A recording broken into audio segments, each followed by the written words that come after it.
Welcome to the Red 5 Tavern's Tales from the Bounty Board, the Roots of Evil, all under the galaxy-wide banner of the Red 5 Network.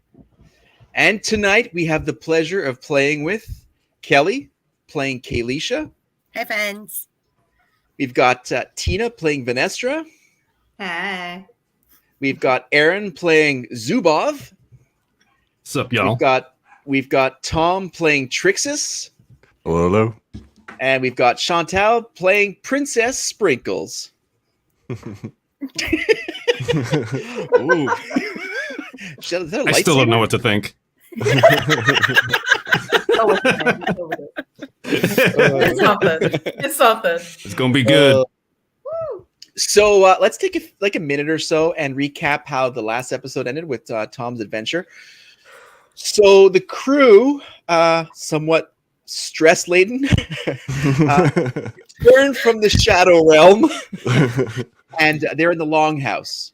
And on the back table, near the back end of the Longhouse, was Kira, laying lifeless, unfortunately, as Trixus was fervently trying to revive her, and to no avail, unfortunately. So that was sort of a tough part of it.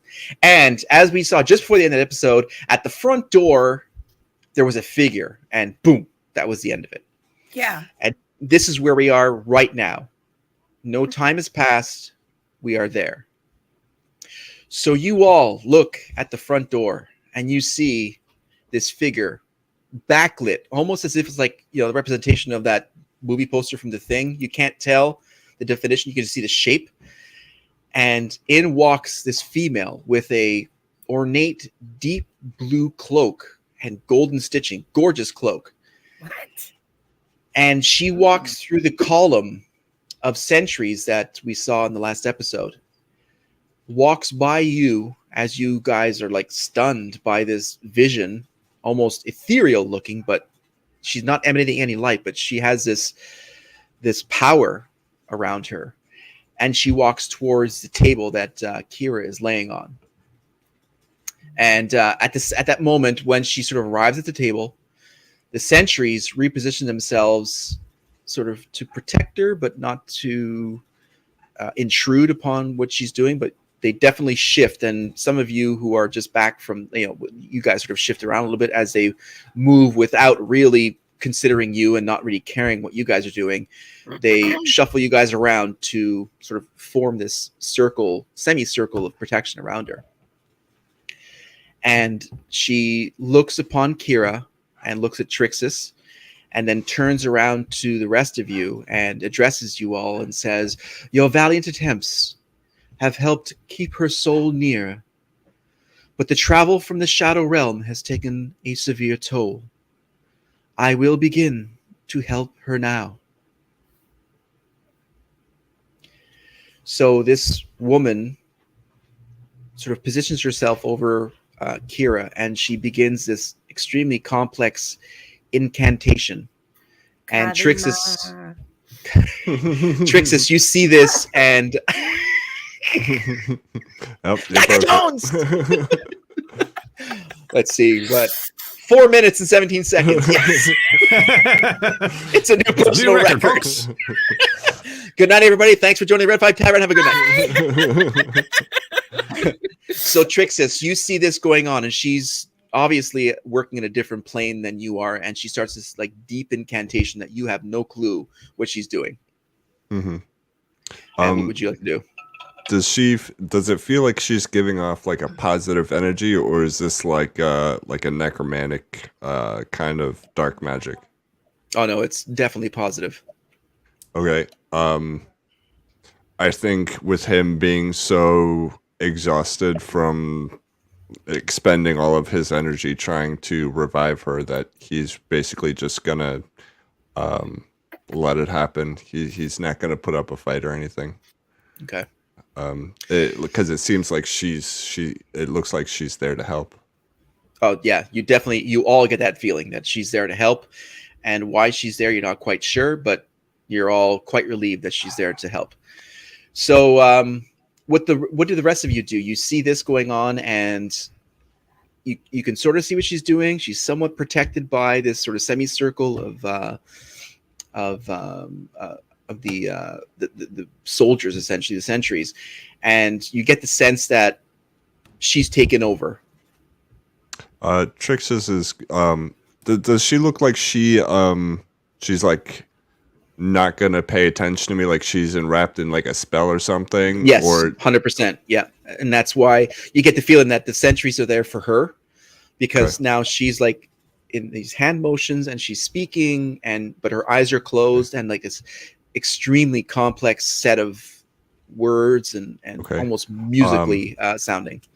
I'm gonna turn to one of the sentries that are there, and Trix is gonna say, "Who are you people? Why are you here?" We are sentries to protect Eleanor, Stream Healer. We have been sent. We have been sent by Oakenhoof. We are here to help. Please stand back and let her do her work as we protect her. Did you say Stream Healer? This is me asking, not too buff. Yeah. Stream Healer. Yeah, Eleanor, Stream Healer. Okay. Yep. Would we know that name? That's a good question. You may have heard it. Okay. Yeah, you may have heard it, but like, honestly, I didn't plan for you to ask the name. So, yes. Would she be like a major player in the city as far as like the movers and shakers, or is she more like behind the scenes? She's behind the scenes, but removed from Tempest Bay. But as in the magical community, she's definitely maybe like a religion check or something like that. Yeah. Okay. Yep. She's definitely good. No. I got a 5. I don't know much. I maybe just heard the name. Okay. I look over a few too many days of Sunday school. I look over to Kalisha. Maybe she would know more, seeing as he meant the sentry mentioned Oakenhoof. Yes, I'm wondering the same thing. I'm staring at everything going on in awe, like, wow. Could I roll for a religion check? Absolutely. You each can do a roll. I mean, you can do as much as you want. There's no time constraints right now.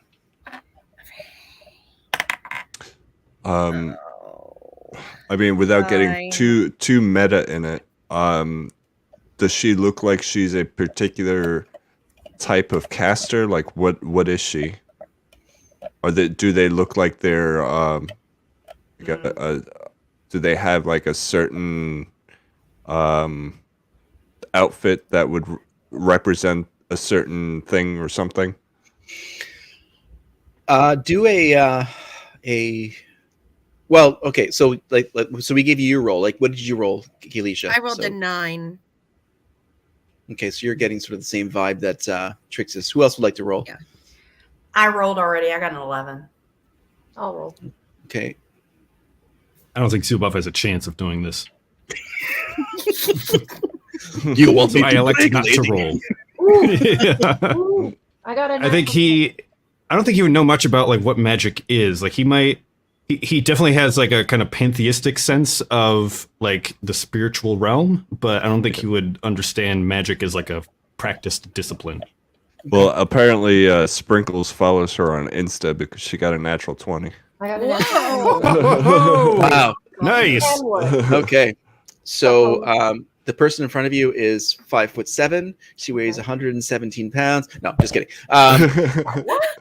You heard the name Eleanor Stream Healer, and you know that she is a druid, and she is a water genasi, and she is part of the Circle of the Coast, and she is definitely using spell to reanimate her. Kira, we're talking about. Yeah. And it's completely for the good. And the fact that she was sent by Oakenhoof means that Trixus likely sent word when he got back from the Shadow Realm, realizing that he couldn't do what needed to be done. He sent word immediately to the one person that could have helped us at this point, which is Oakenhoof. Wow. Hmm.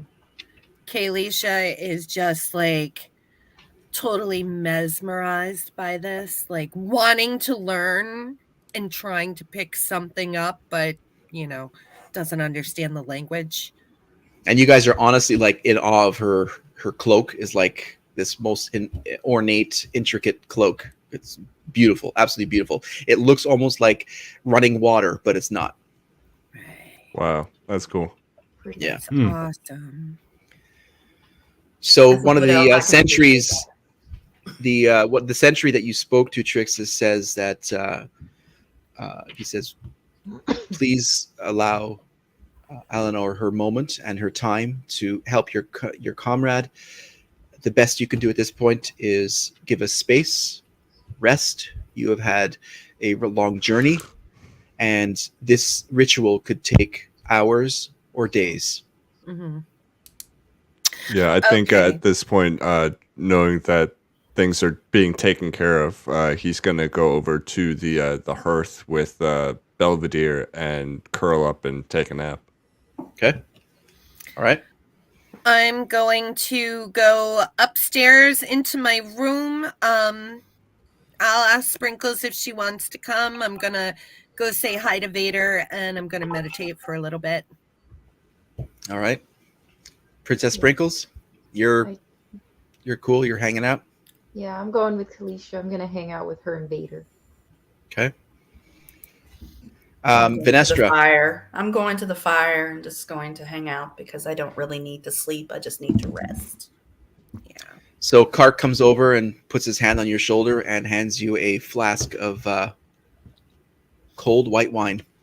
Thank you. Thank you, Kark. Thank you. I sensed you needed it, and before you start your crazy adventures again, at least have one glass on the house. Aww. Thank you, nice. Kark. And Zubov, what are you up to? I think I'll turn to Trixus and just say, friends are safe now. I go back to Mason's Guild. Aww. You kind of just out of all the fluff that is surrounding him by Belvedere, you just see like a little hand with a thumbs up and says, "Give my thanks to Brahm." I will. And he's gonna turn and make his way out of the longhouse and head towards the Mason's Guild. All right. He'll report back to Brahm what happened. Cool. Cool. All right. So you are accosted by brigands overnight, and you're dead. I'm just kidding. You make it back. Finally. Dags casts Fireball. On He's gonna himself. metamagic twin spell Fireball. Oh my god. So you guys all do your thing, and you wake up or stir or sit up, whatever you freaks do when you don't sleep. And the next morning, you wake up to finally the fresh smell of Kark's very good calf, and all is right in the world. I'm going And- down. Just There grab you the go. cup. Okay. Morning, And- Clark. Mr. DM. Would that mean Yes. we get a long rest? Absolutely. Long rest Oh my bestowed. god. Yeah. Thank the Lord. Much You get a needed. And you get to sleep. And you get to sleep. I'm healed. I think I feel fresh as a. Yeah. I Yeah. don't know. There. I feel fresh. The fresh as a Morning, dirty old Vanessa. warlock. Not as fresh as a dirty old warlock can feel right now. So you guys sort of go into your routines, and you wake up and you sort of remember like what happened last night and what what transpired in the Shadow Realm, and you hear this sort of low din again, still of Eleanor. She's incanting over Kira, and this is how long the spell has taken. But you notice that only 2 sentries remain, and the others apparently left overnight. And so she's just there, and there's 2 sentries just standing there closer to her, but she is definitely just spinning her spell. Okay. I'd like to go see the blacksmith about that armor that I was having created. Okay. So you head out towards the front of the longhouse. Before you get to the front door, it flies open, and in walks this person, another person, not like the Thing poster, but I'm not going to be too repetitive. It's daytime. And we'll see you next week. Same bad channels. You didn't think you'd get off that easy, did you? And Kalisha, you see the door open, and you see that this person at the front door is wearing uniform and colors that are very familiar pattern, and that of Oakenhoof himself. You guys saw the clerics. Oh, snap. And he walks in, and he says, as you're walking towards him, Trixis, he says, "My name is Horak. The High Priestess Oakenhoof sends his sincere regrets about your fallen comrade. He also sends his most urgent request for an audience with him at your earliest opportunity." Trix is gonna like point at himself and be like, "Are we allowed to all see him this time?"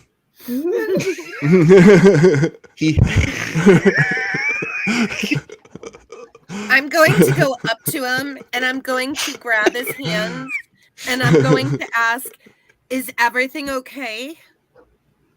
Like all of us. Trix, hang on. I don't even want to know.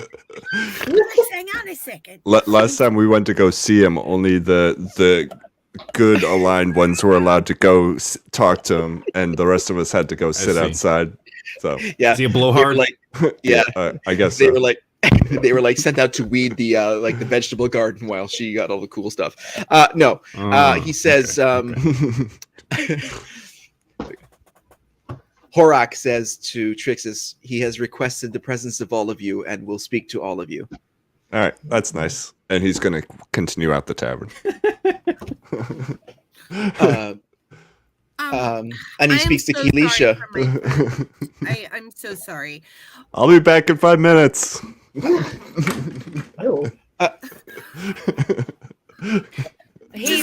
like that. He's like that. He'll be back. Is Oakenhoof okay? What's going on?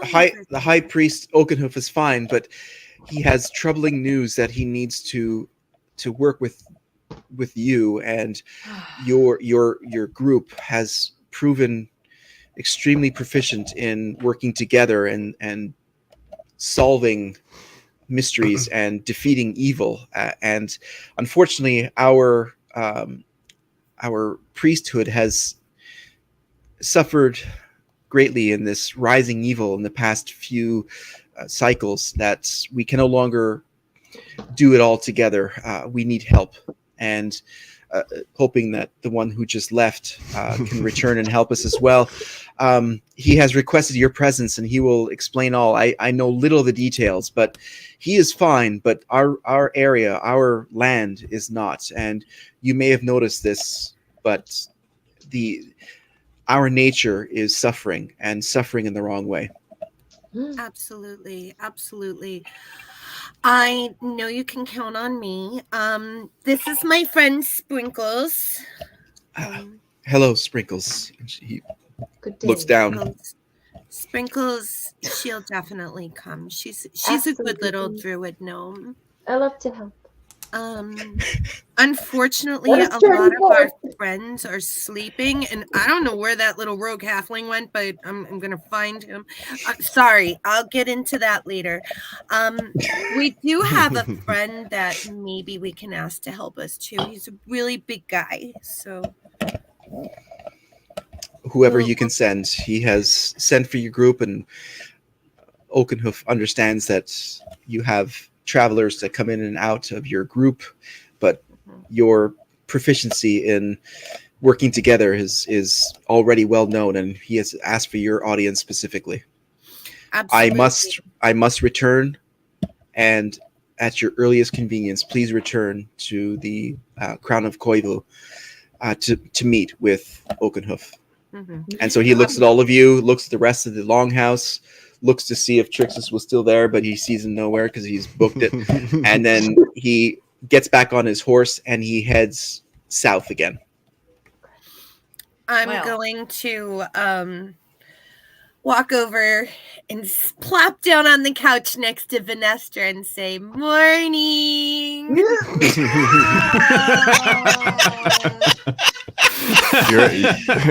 Vanestra. You're an How about a awfully glass of wine? you're an Vanestra- awfully chipper mood for someone who just got out of the shadow realm and got the snot beat out of them. And I'm going to look at Alicia, and I'm going to say, so you're just going to go help Horsack, and that's it? Like, you're just going to go with Come Horsack? on, And Vanestra. Oh, Charles, what did you do? I just, Horsack. Horsack? Horsack. His name is Horak, not Oh. Horsack from the that's 70s. What was it? Was it Horshack from John Travolta was in it. I mean, welcome back, Cotter. Welcome back, Cotter. Oh my God. Horsack. And damn. That's it. From now on, everyone's called Dave when I make a name. How about that? Okay, Bob.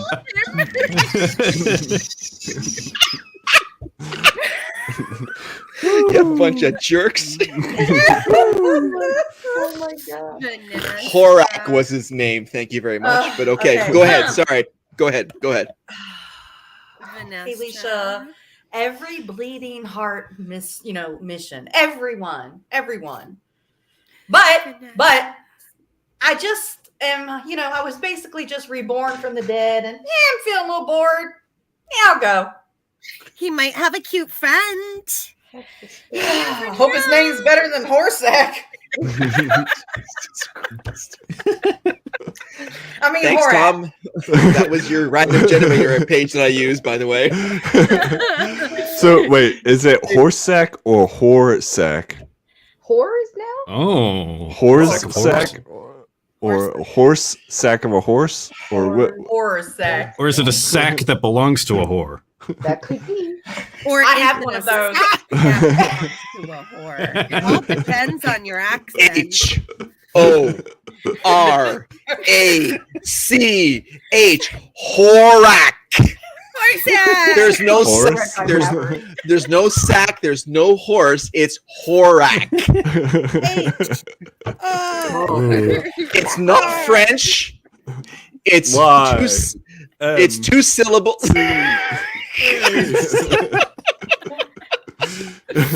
Lisa. Oh, baby. Oh my god. We have Charles. gone way off the tracks here. Love you, Charles. Anyway. Stop it. Vanestra's in. Okay.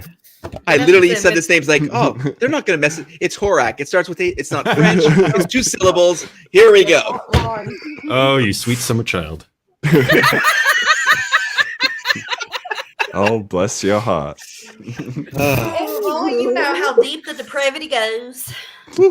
All right. So, Anywho. all right. So, Kalisha, you're talking to Vanestra and trying to, successfully convince her to join us on this little adventure here. Yes. And I just need Trixus to return. He said he'd be back in 5 minutes, and that was like 10 minutes ago. Well, not What game was- minutes. What was he doing? What was he doing, Kalisha? He was going to get some armor. I think he took his dragon scales with him. Oh, he he's probably took making off sure that they wormling. spit shine just right. He'll be back. He's just a little guy. But we need him to go to Zubov because I don't know where Zubov lives. In a cave? I have no idea. I didn't get to talk to him. Yes. Dragon Buddy. Everyone is Tim from now on. Timothy, Timbo. Timmy! Bob. Timmy. It's all about the intonation. This is Tim. Timmy. Tim Boots. Tim Boy. Larry Gerald. What the hell is wrong with this tonight? The cult of Tim. Yes. We are the Knights Who Saved Tim. That's So, yes, you would definitely need to communicate with Trixis, who is heading into town, to reconnect with Zubov, because you guys will definitely need to have some help with this adventure, especially given the fact that the envoy. My game plan was to after I pick up my armor, go back to the Lucky Anvil to talk to Brahm, see if I can get Zubov on retainer or something for a while. Okay, so play it out. That's good. So do that. Okay. Am I at the blacksmith shop? You're at the blacksmith. Yep. What's up, bub? You got my armor? Oh, yes. We're ready for you, sir. It turned out very well. And your Great, deposit thanks. was Bye.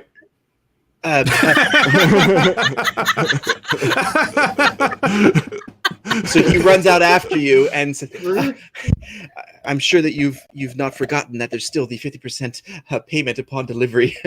I paid in full when I got here. Mm-hmm. Well, we ran into some slight... Wow. Wow.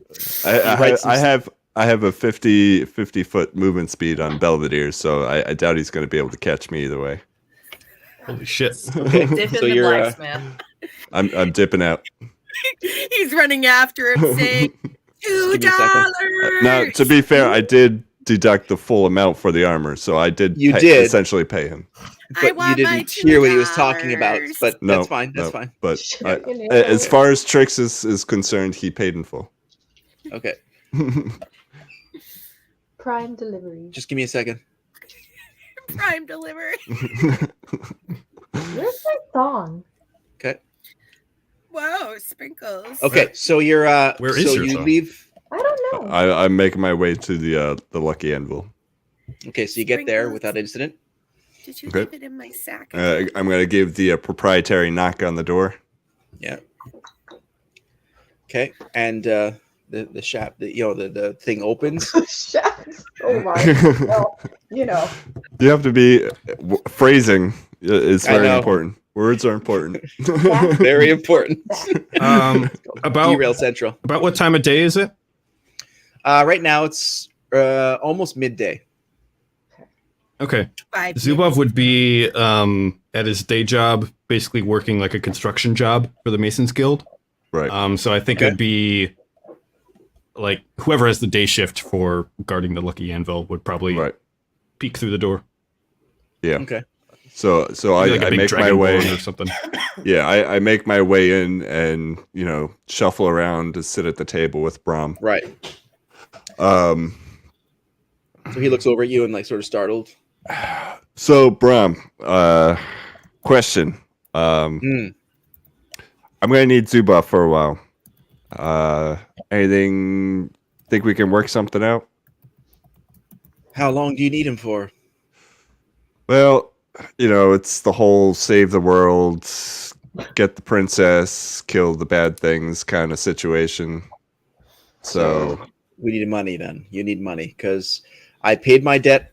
He came back. You are even with the house. Now it's going to cost. okay. How about we roll for it? Play a game of high dice. Ooh. So he looks over at the rest of the players who are in the middle of a game. It's clear out. He just waves his hand. The players leave. The dealer takes back the cards, and gives you both sets of dice. Okay. So let's do let's see here. Let's do a want to try a dexterity roll? I'm actually going to use my loaded dice. Ooh. Or you can use those. All right. Okay. That's cheating. So you guys roll. Yeah. That's the idea. Tricks us. Tricks us. So Brahm, he's 78. What do you have? 95. Oh. He looks over at the dealer. Doesn't even look at you. Looks over at the dealer. The dealer's like,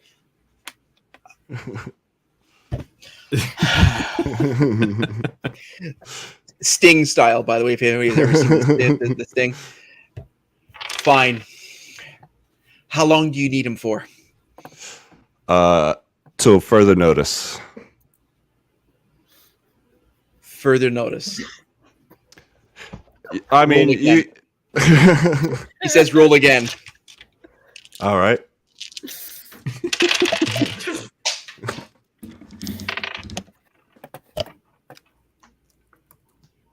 $84. 87. Oh! Whoa. God damn, that's close. He puts his hand to you and he snaps his fingers. Overcome these two brutes who look like orcs, well, probably half orcs. And the dealer is removed from the table. And he doesn't look very happy. Then he looks over at you and says, have him back in a week and we'll discuss again. I'll see what I can do. Thanks, bud. And he's gonna take off towards the quarry where Zuboff is known to be. Okay, so you head over to, it's actually near the docks because the docks line up against the sort of the Tempest Bay, there the bay where the boats pull into. And some of you may remember some of those adventures that we had where the boats were lined up on the docks, and you see sort of a work crew behind the dock master's building, and Zubov is there, outpacing the rest of the crew, 6-1 with his massive strength, breaking down stuff and expanding the area. Hey, Zuboff. I imagine he's like doing some like demolition work.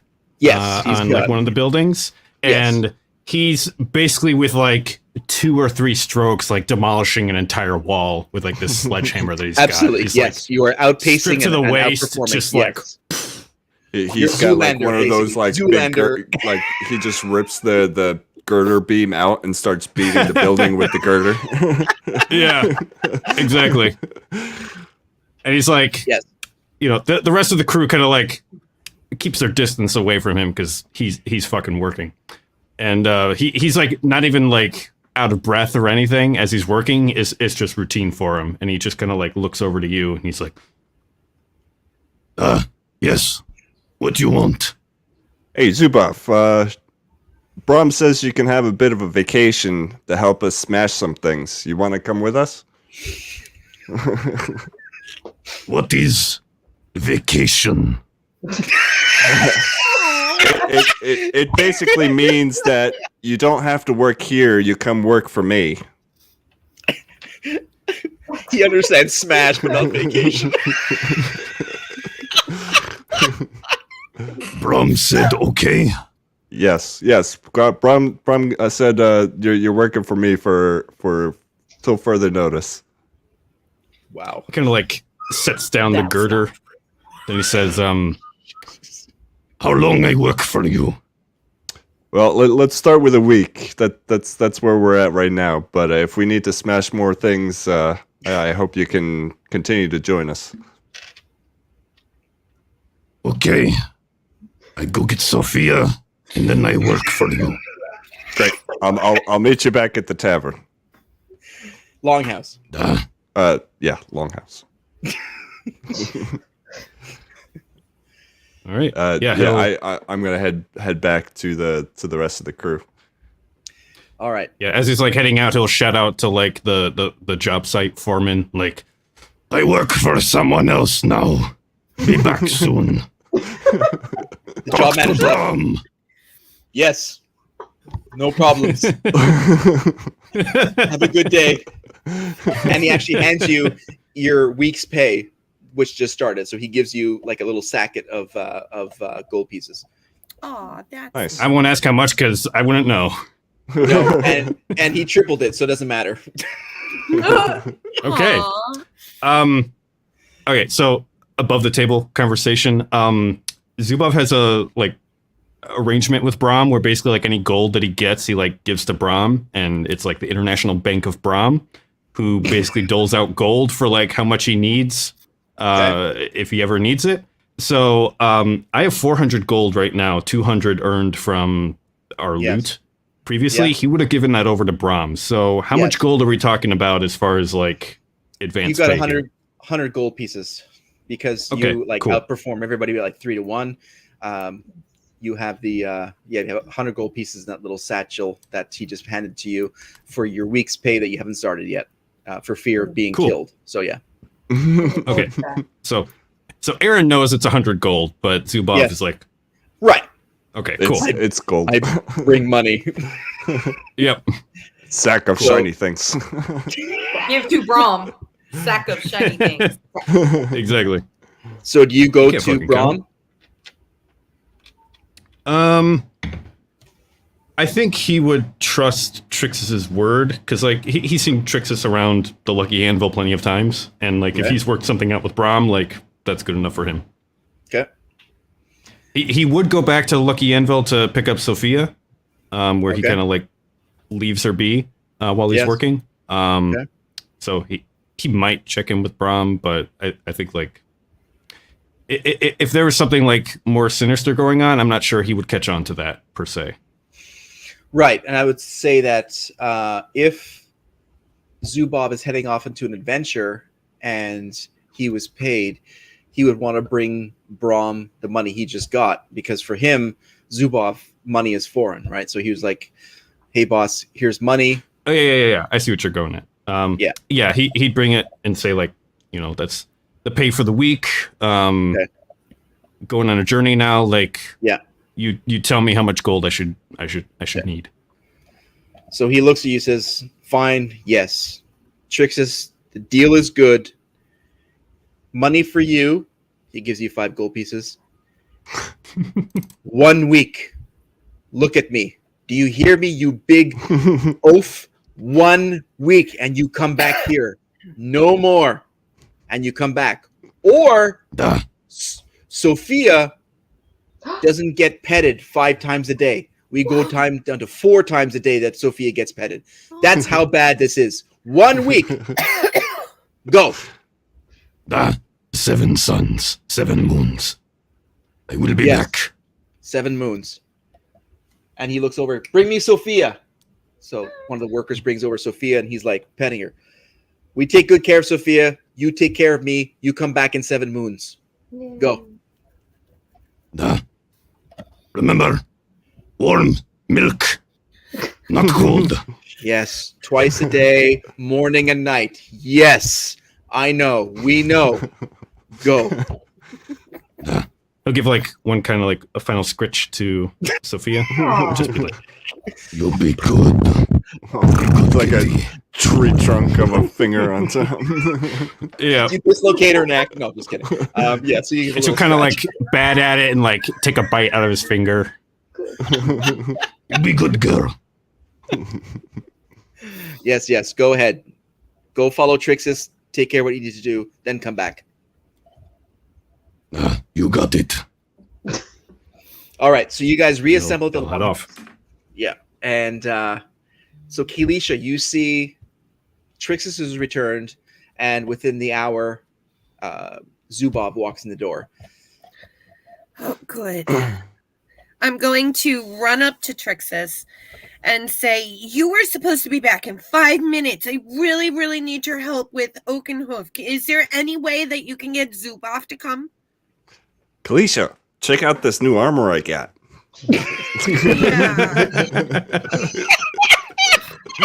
Shiny. It's really Nice. shiny, Trixis. It's What does it look like, Look. actually?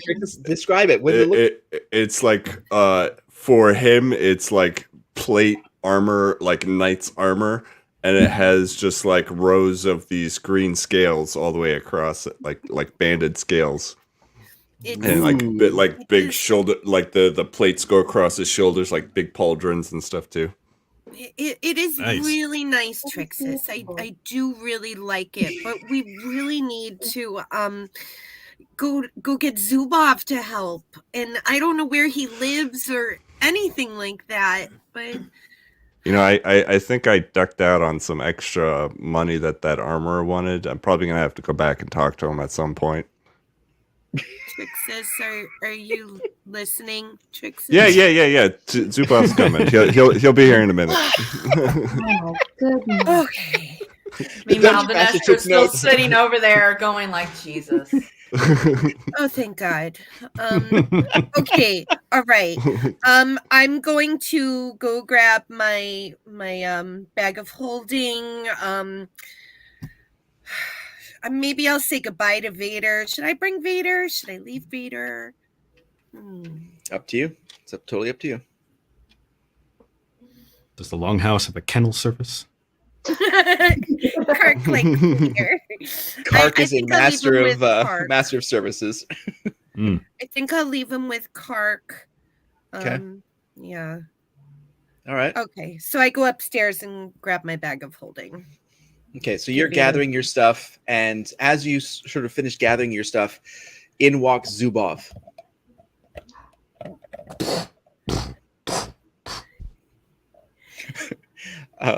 You may want to apologize for the never broken met door.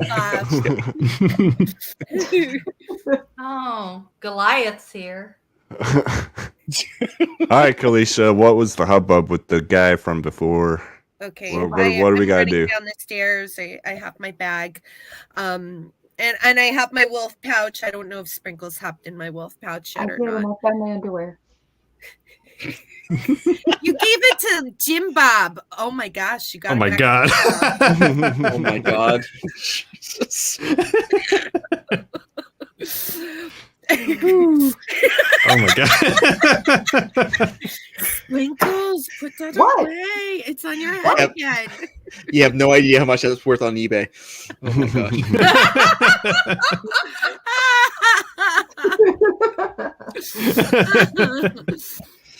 Oh boy. Keep it safe. You never know when you might need it to charm someone, I will Sprinkles. stuff it down someone's throat again. Do not push me. Jesus. Trixis, Zubov, the High Priest Oakenhoof needs our help. We need to get over there really fast. Nature around him is going to hell. He really needs some help. He's a really good dude. He helped me, Trixis, you remember, with the unicorn horn, and he said that you guys can Right. come this time. Oh, we can actually go talk to him this time, right? Yeah. He really needs help. Please exclusive don't embarrass me, Trix. Are we worthy? Are we worthy? We're not Yes, worthy. We're not So- worthy. We suck. We I suck. only care because it's nature. That's all All I right. care. Yes, I know. Vanessa, you love nature as much as I do. I do. Again, can we put our differences aside and try to work together? Yeah, I guess. We'll see. Hi, Zubov. I don't know if is- you met my little friend Sprinkles, Zubov. Hi, No. what? This is Sprinkles. 'Cause She's he's a so big. princess. I'm down here. Hello, Sprinkles. You're big. Ah, God. and you are small. I like you. I like you too. Yay! I'm going to ask Kark if he has any health potions or anything lying around for us? I have one. You guys are certainly costing me quite the amount of gold pieces for maintaining it, but I am very, very happy to help you as you protect the land. And High Priest Oakenhoof doesn't send emissaries often and understands that our area, our region is suffering. So I give these potions, and I give 2 rations for you to make your way to Oakenhoof. Remember, it is a 2-day travel. You will have to sleep in nature for 1 night before you arrive at the crown of Koivu. So be safe and be careful. And if the nature is suffering, it may be more treacherous than usual. What is wrong with nature? I honestly don't know. There is evil. There is an evil that is growing, and we don't know why. And it's turning things wrong or turning things bad. Shall we head out? Yes. Hi ho, let's go. To speak. Onward! Adventure! Adventure awaits! Away! Onward, Belvedere!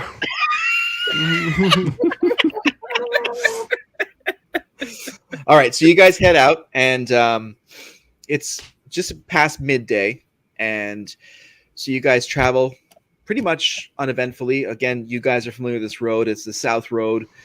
You guys pass Cornag's offshoot, where you guys are familiar with Cornag Steps and the lair of Cornag. It was an older adventure. Mm-hmm. And as dusk is falling, so what's your marching order? Not that there's anything happening, of course. Trix is up front. Oh. I'm right behind Trix. Okay. I'll be behind Kaylisha. I'm Okay. traveling in Kalisha's pouch. That's right. So you got sprinkles. I'll take up the rear. Okay. Yeah, you you will. got- Sorry. Right behind We got some- Vanessa. Take it up the Got rear. some fantasies there? Yeah. The big guy taking up the rear. All right. All right. Right behind Vanessa. Yeah, Vanestra. Okay. You know.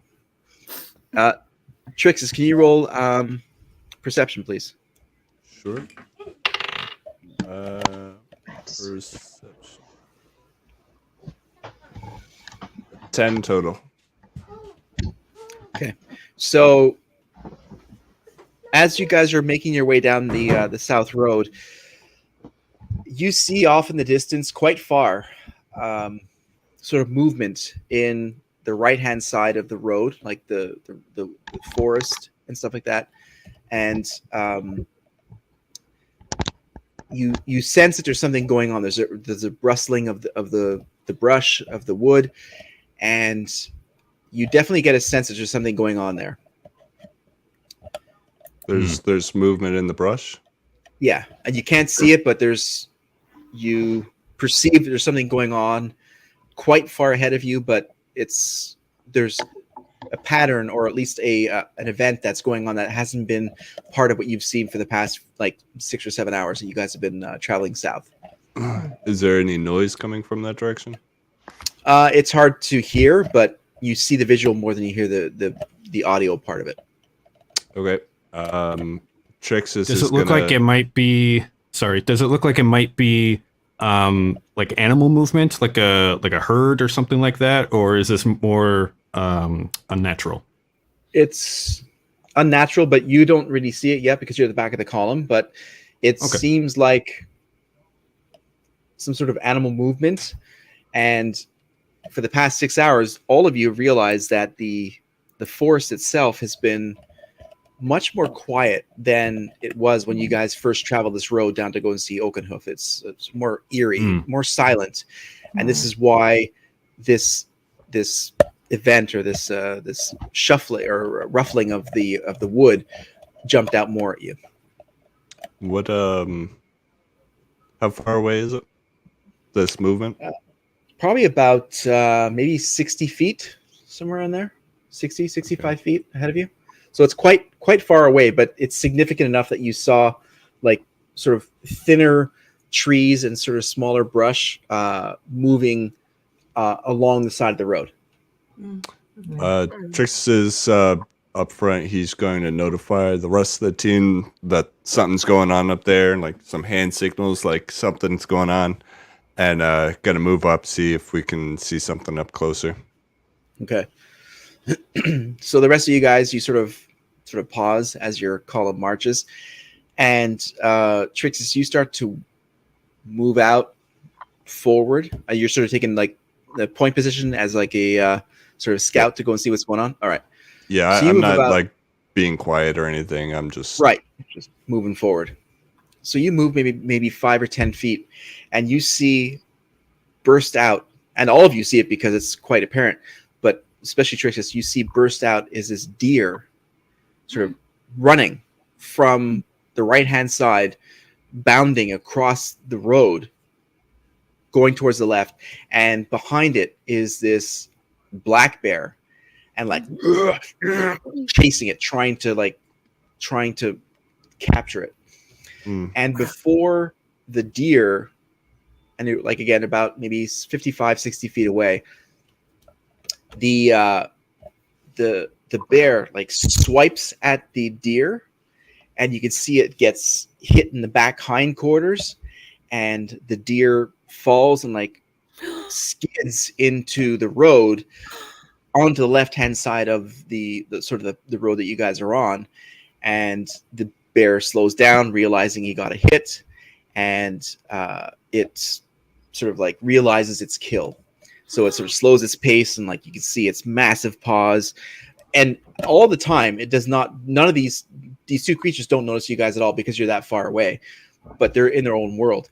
And so the bear sort of slowly walks up to the deer, and the deer suddenly leaps to its feet, finds its four feet, looks at the deer, looks at the bear, and uses its antlers, and in a eerily strong thrust, it uses its antlers and slashes at the bear, and the bear actually falls back on its back, hits the ground, and the deer lunges at it and puts its 4 feet around the bear, and it is stabbing and stabbing and stabbing and stabbing and stabbing and stabbing at the bear.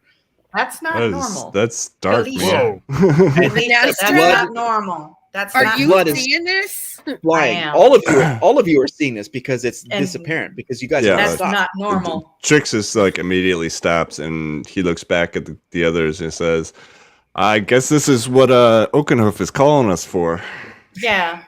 Oh my God. Zubov will like put out a hand, and he'll just be like, "Do not interfere." And he's going to be like crisscross applesauce on the ground, and you see like he's got like a necklace of like bear claws that he's wearing, and they'll start to glow this kind of iridescent green, and he's going to be like doing some kind of like meditation or prayer, and he's going to start casting Speak with Animals as a ritual. So this will take 10 minutes to complete. But if he's able to complete it, he'll be able to speak with animals. I think the bear's gonna be dead before that. The actively being mauled bear. Cool. That's cool. So you guys turn around and you see Zubov drops into this crisscross applesauce. I love it. And he's starting this sort of like internal communication. He's like sort of incanting something with himself. And you turn back, and the bear is absolutely demolished. It's basically this lump of flesh. And the bear looks up. The deer looks up and looks at the bear, and it's like blood dripping from his antlers. And then suddenly looks at your column. Oh my gosh! A Zubov Starts to literally charge like maniacally at every inch of its possibility, charging towards you. Oh my gosh! I would like to cast hold Well, person. Doesn't work on beasts. Yeah. Ah! So Trix is at the head of the column because you are literally ahead of it. You are Yep. okay. So you will have one attack before it reaches you because it's at the movement speed, and it is blindly charging at you. Okay. So its attack is running towards you. As a free action, I'm gonna call out Zuboff. Like Zuboff, he's attacking. He'll kind of like interrupt his chanting, just kind of like look up and take in the situation, and then just be ready to fight. Okay. And I'm gonna hold and go into a full defense, and I'm going to use the dodge maneuver till the end of my round. So Which that will gives you. it will give you disadvantage on any of your attacks against me for the next round. Okay. So the rest of you now can. So it would be next. It would be Kelisha and Sprinkles. You see this deer charging and just about to reach. Are we in combat now? Yeah, I'm going in marching order combat. Yes. Okay. Okay. Okay. There's the deer's not attacking. It's just running towards you, and because of the structure of your column, next up who would sort of have any sort of attack ability is Kelisha and Sprinkles. I would like to. Is it my turn yet? It's your turn, yes. Yeah. Okay. Yeah. I'm going to cast Pass Without Trace. It's going to be a veil of shadows and silence radiates from me, masking me and my companions from detection. Well, they've already detected you. They're charging us actively. Yeah, but if we disappear, it'd be like, huh? Where'd it go? You're not turning invisible. You're just not creating a track for anyone to trace. Ooh, okay. They won't be able to see us anymore. It's not invisibility. Invisibility is its own spell. That's cool. That's good. That's good. Let's learn how to use that spell. That's good. Okay. You got a weapon, Kelisha? Yeah, I do. I'm going to pull out my longbow. Okay. And let me just bring it up. Longbow. Okay.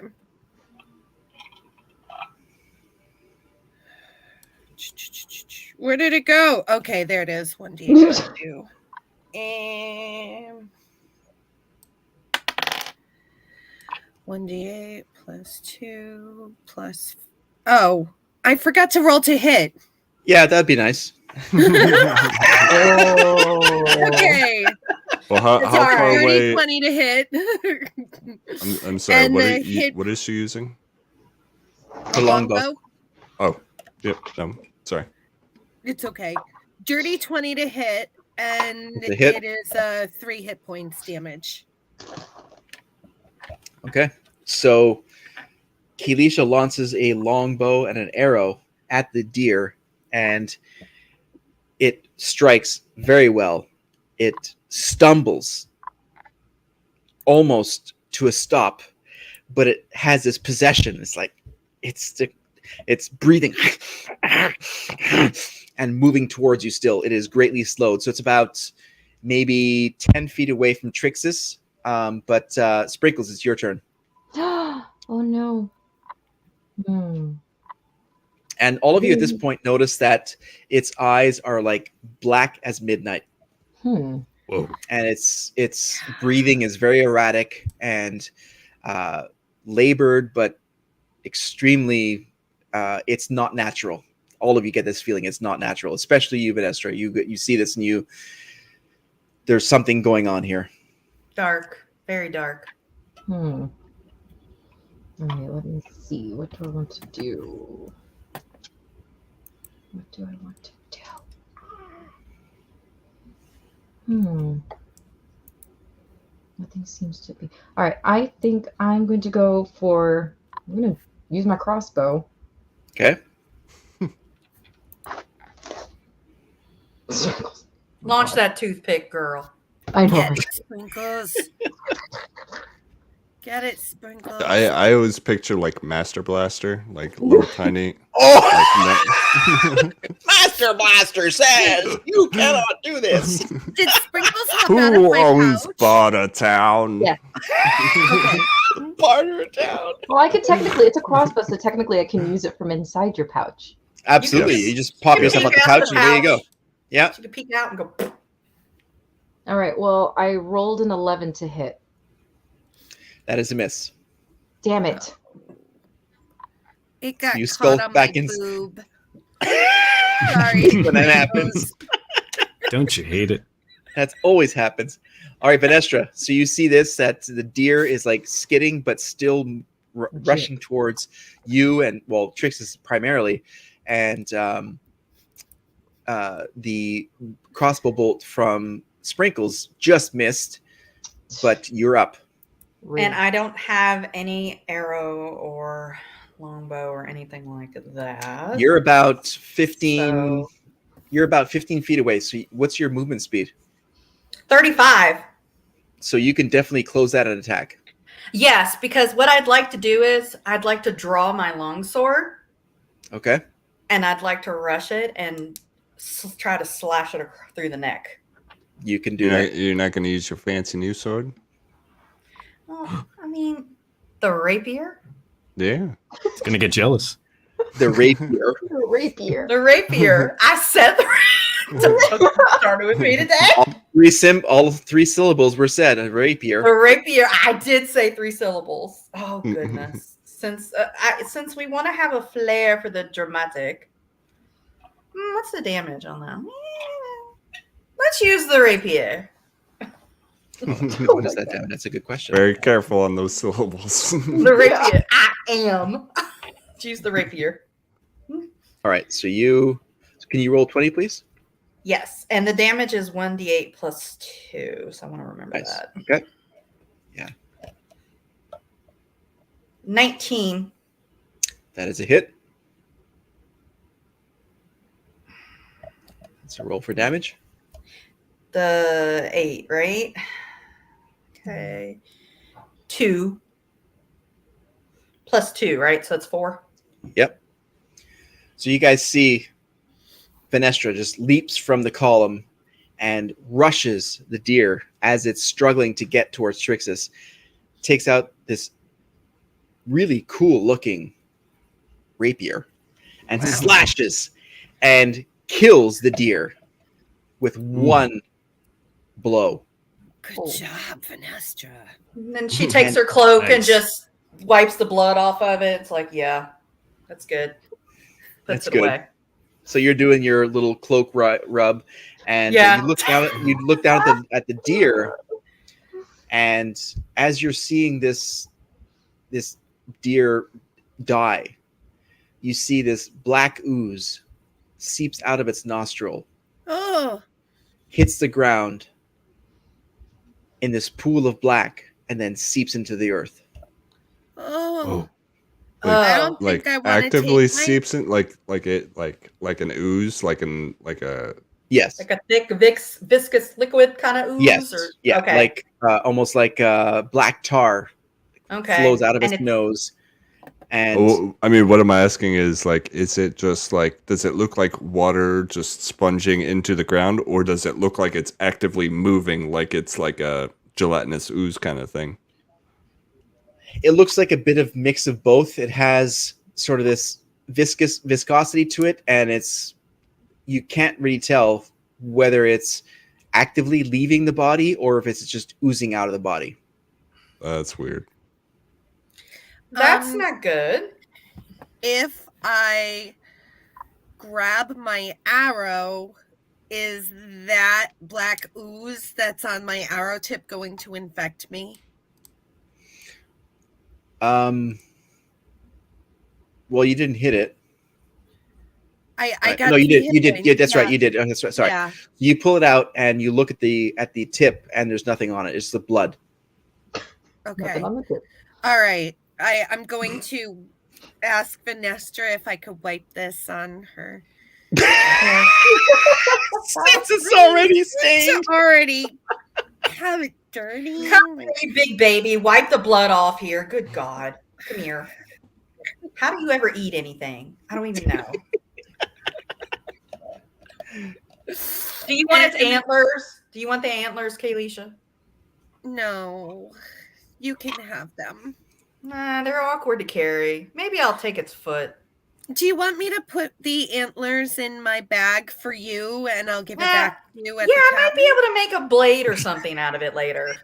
Can you put that in there for me? And Yeah. I don't have the endless bag of holding like you do. Absolutely. I Okay. put the antlers in my bag of holding to give Sweet. to Vanessa when we get Because that thing had a sweet looking rack.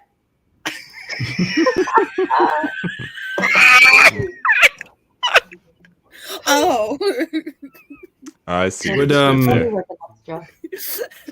Would Zuba be able to like I don't know what the term is, like dress the venison to like basically process it for meat or like extra food on the journey? Yeah. Trixis is definitely going to warn you against that. Seeing Yeah, I mean- that black ooze coming out of there. So you may not have seen that. So Trixis, you want to let Zubov know about that? Yeah, he's going to watch Zuboff kind of start processing the deer. He's like, there was some nasty goop coming out of that nose, and it did not look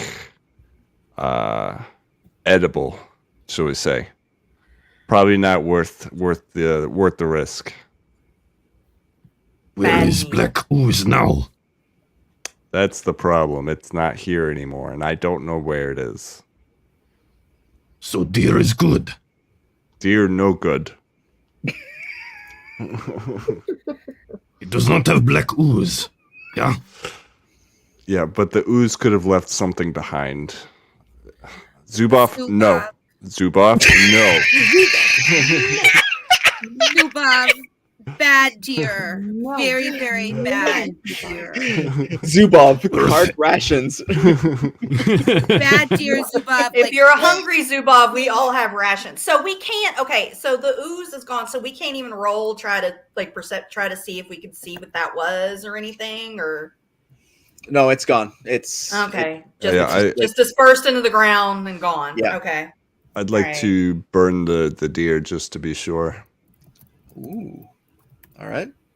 Yeah, Zubov kind of like put a hand out to stop you and just say, Earth has given us deer.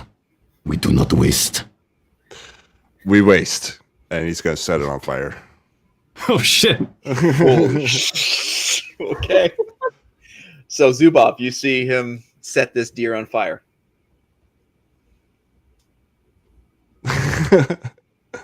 You work He's for me, gonna- Zuboff. Gonna like look at Trixis, then look at the bear carcass, and it's gonna start processing the bear carcass. Damn it, Zuboff. No. No. Hold on a second. I'm going to take one of my rations out of my bag of holding and give it to Zubov, and I'm going to say, Zubov, honey, deer bad. Zubov. And then I'm going to give him good food and say, here you go, have this. Do not You don't talk to want me that. like I am dumb. No, I am not I like dumb. to help people. Did you just call him Zubob? No, I called him Zubov. Sounded like Zubob. No, not Zubov. Can I do a medical check or some kind of check to see if this meat would be safe to eat? What, the deer or the bear? Well, the bear that he's now processing. Well, you said that this thing was like mushed into bits, right? Yes, it's like Tenderized. Tender. Thank you very much. Tenderized. Yes. Christ. But I'd be more worried about Zubov right now, getting pissed off that you guys are, expecting that he's hungry, but he's trying to process these bodies as part of nature. Zubov, is there a burial ritual or something that we can do without using this thing as meat that is unsafe to eat? Is there some way we can appreciate the death of this animal without consuming it? Trying to Give me a second to think. Trying to get to his nature side without eating this thing. How can we respect its death? Give me a second to think. More like 6 or 7 minutes. Zubov would probably respond like, Great Mother gives us dirt and grass and trees and mountains and animals. Animals are born, they grow, they die. We eat animals. One day we die. We return to Great Mother. We are food for trees, for plants, for flowers. It is the way of things. Zubov. If we do not eat, it is great disrespect to Great Mother. Zubov, while I respect your Great Mother and nature, and I have nothing but respect for them, but you also have to understand that we are dealing at the moment with great evil things that look to harm us, and there are diseases among us even at this moment that we don't understand. And if you consume these animals, there is a good chance that your mind will turn against us. I'm going to put my hand on Trixis and say, I think I know what to do. And I'm going to take out my unicorn wand and use protection from poison and touch it to the deer, which will completely neutralize all of the poison in the deer. Oh, Whoa. The deer is already crispy. We're talking deer about the bear barbecue. now. Yeah, The bear. Oh, the And- bear. Yeah. I meant I the will- bear. And I'll tell you that it's not a poison. yeah. Oh, so it's not going to work? No. Oh, boo. Okay. I mean, you can do the action. Would we know Yeah, that though? Yeah. You wouldn't necessarily know it, but yeah, it's about what you guys witnessed. Venestra primarily, and Trixis secondarily. That what you guys saw oozing out of the deer could have potentially been in the bear, and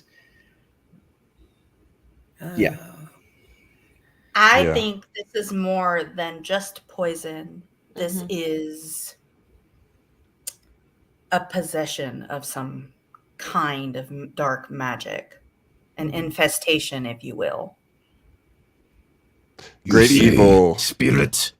You say spirit is in bear and in deer Bad spirit. that cause harm. Yes, bad spirit Zubov. Bad.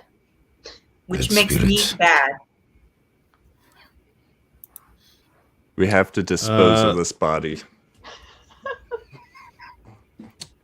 Checking my inventory for a second.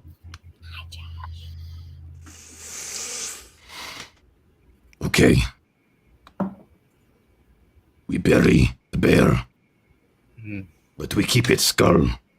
We make it clean, and we carry it with us. I'm good with that. I'm good with that. I took the Nice. antlers. You may have the skull. nice. All right. We compromise. Good. Jesus. I did not anticipate this. Holy shit. That's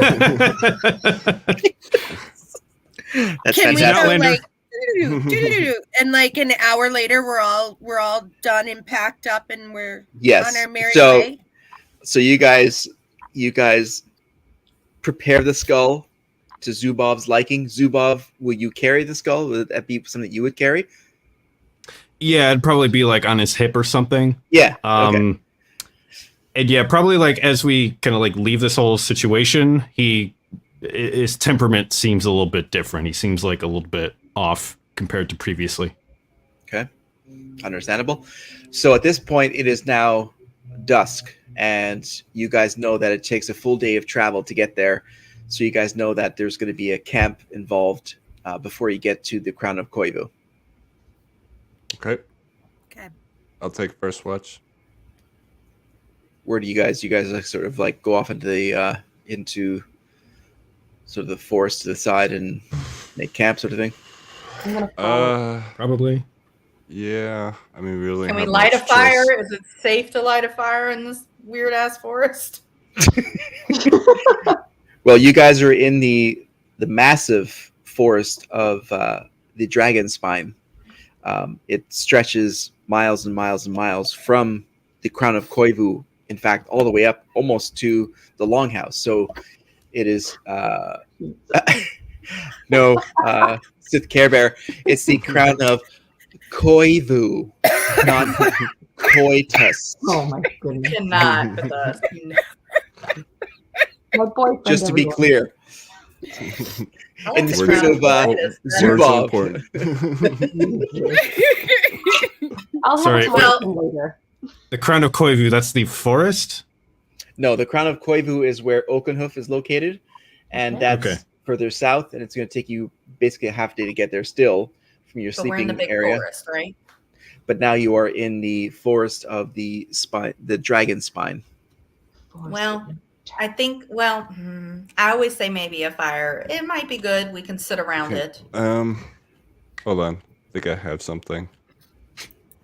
Okay, so before, like maybe 2 hours before it gets dark, I would like to build a small structure for us to get into, like enough room for like almost like a yurt type style built out of branches and some material, and then enough for like a fireplace in the center, and then enough room for all of us to sit around it.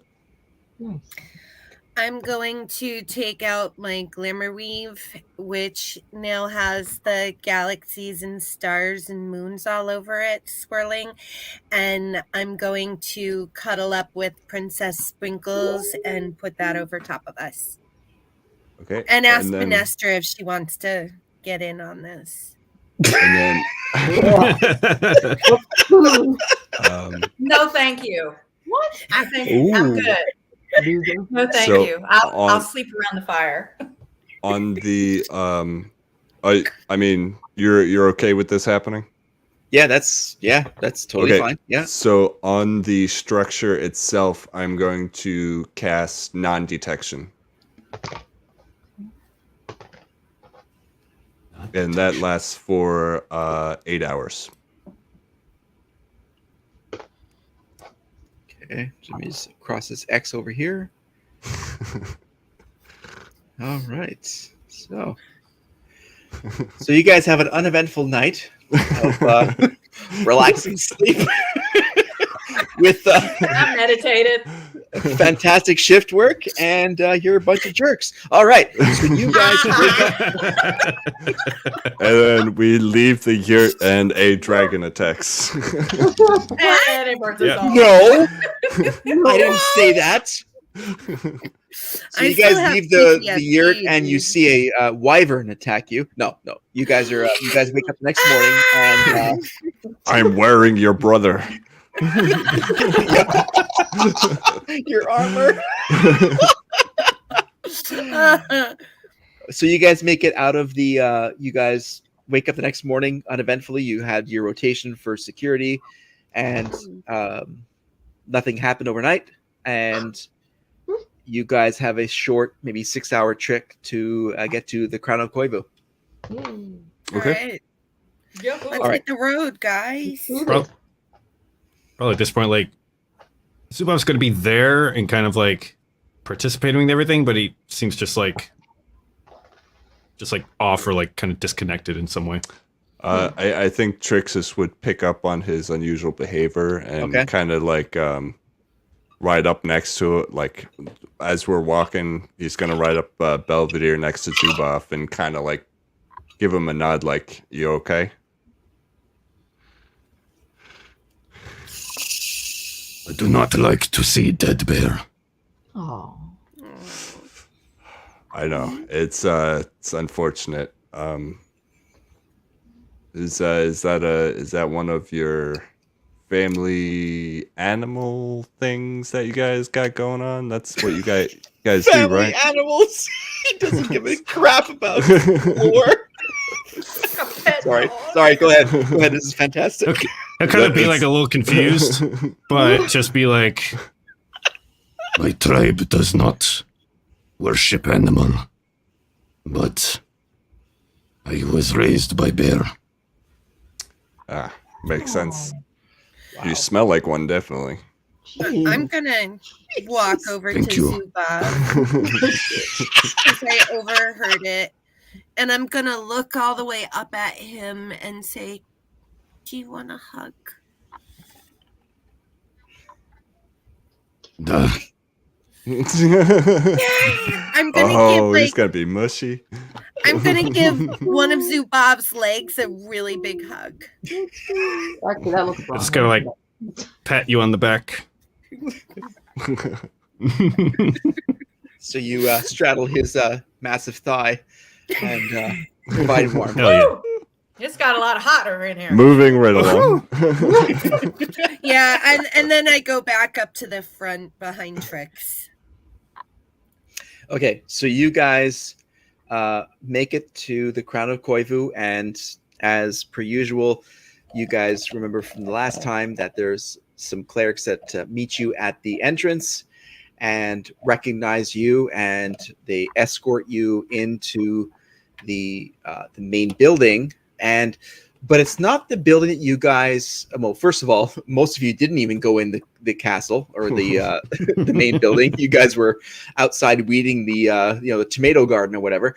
So you guys go in, and there's this massive gilded hall with ornate colors and beautiful structure and wooden structures with stone work, and one of the clerics leads you into this offshoot of a room. And Kalisha, you recognize it's not this priest area where you were before, but a very different room. And you go through the doors, and the two clerics who led you there sort of lead you all in. They close the doors and they exit. And you see at the end of the table is Oakenhoof. And for those who may not remember, he is a centaur. So he is standing at the end of the table, and he sees you all. I'm going to curtsy to him and A say, centaur. "High Priest Oakenhoof, we're here." Suppo. Hey, big guy, what's going on? Hey. Echo. Zubov will like take a knee in respect. Nice. Okay. I'll braid Kind your of tail following, hair for you. Oh my god. He sort of puts his hand in his. It's like, no, he sort of bids you to sit down. Sort of gestures that there's a bunch of different chairs at this table, and says, "I trust that Alinor has answered my call for assistance for your fallen comrade." Sure did. Appreciate that. Mhm. Thank you. She did. Okay. She may need rest and may need to return to her druidic temple to rejuvenate. Depending on how your compatriot fared in the Shadow Realm, it could take some time to bring her back from where she is right now. Yeah, she was dead.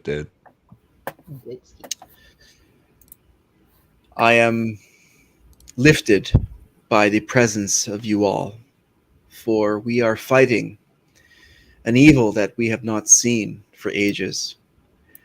There is a blight that has risen since I last saw you. The We've black seen- goo? Yes, we have seen this black goo.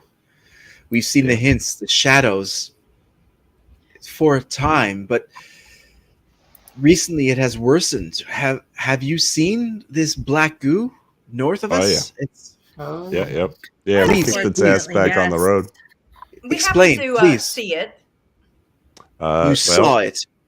It was in a deer, and well, it was in a bear first. Then the bear mauled the deer. Then the deer mauled the bear, and then we kicked the deer's ass and set it on fire, and then buried the bear. And the deer had the blackest of blackest eyes.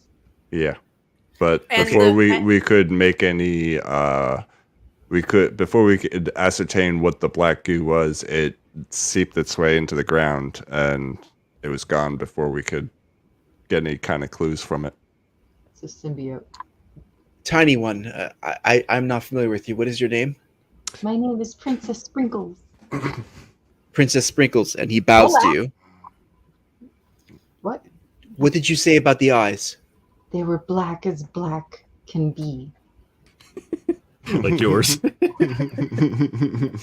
That's kind of creepy, but yes, Are you all laughing like at me? I yours. swear to God, I will come up there and smack all of you.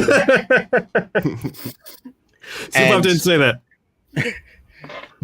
The deer that had these black eyes destroyed or killed this bear? Mhm. Yes. It did. It gored it with its antlers. Yeah, it beat the snot out of that bear. It stabbed it repeatedly. It was in a almost like in a rage. And you saw this black liquid, this ooze, as you say, emanating from Yes. the deer? Yeah. When I slayed the deer with my rapier, Oh, I'm sorry. What was that? it was a rapier. Thank you. Continue. Sorry. Oh my lord. As it- Sorry. Okay. When it hit the ground, this black viscous ooze came out of its nostrils, hit the ground, and immediately seeped into the ground and disappeared.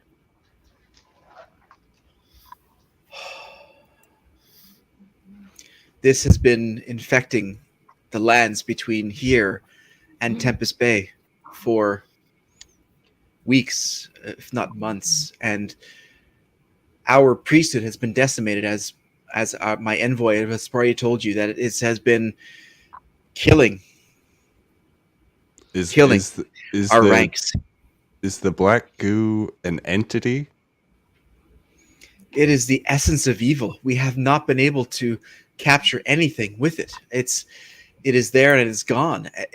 We have no way of studying it. We have no way of identifying it. It is there and it is gone. And this is why I have called for you. What do you expect us to do? We have an ancient ally deep within the Dragonspine Forest that will hopefully help us understand what is going on.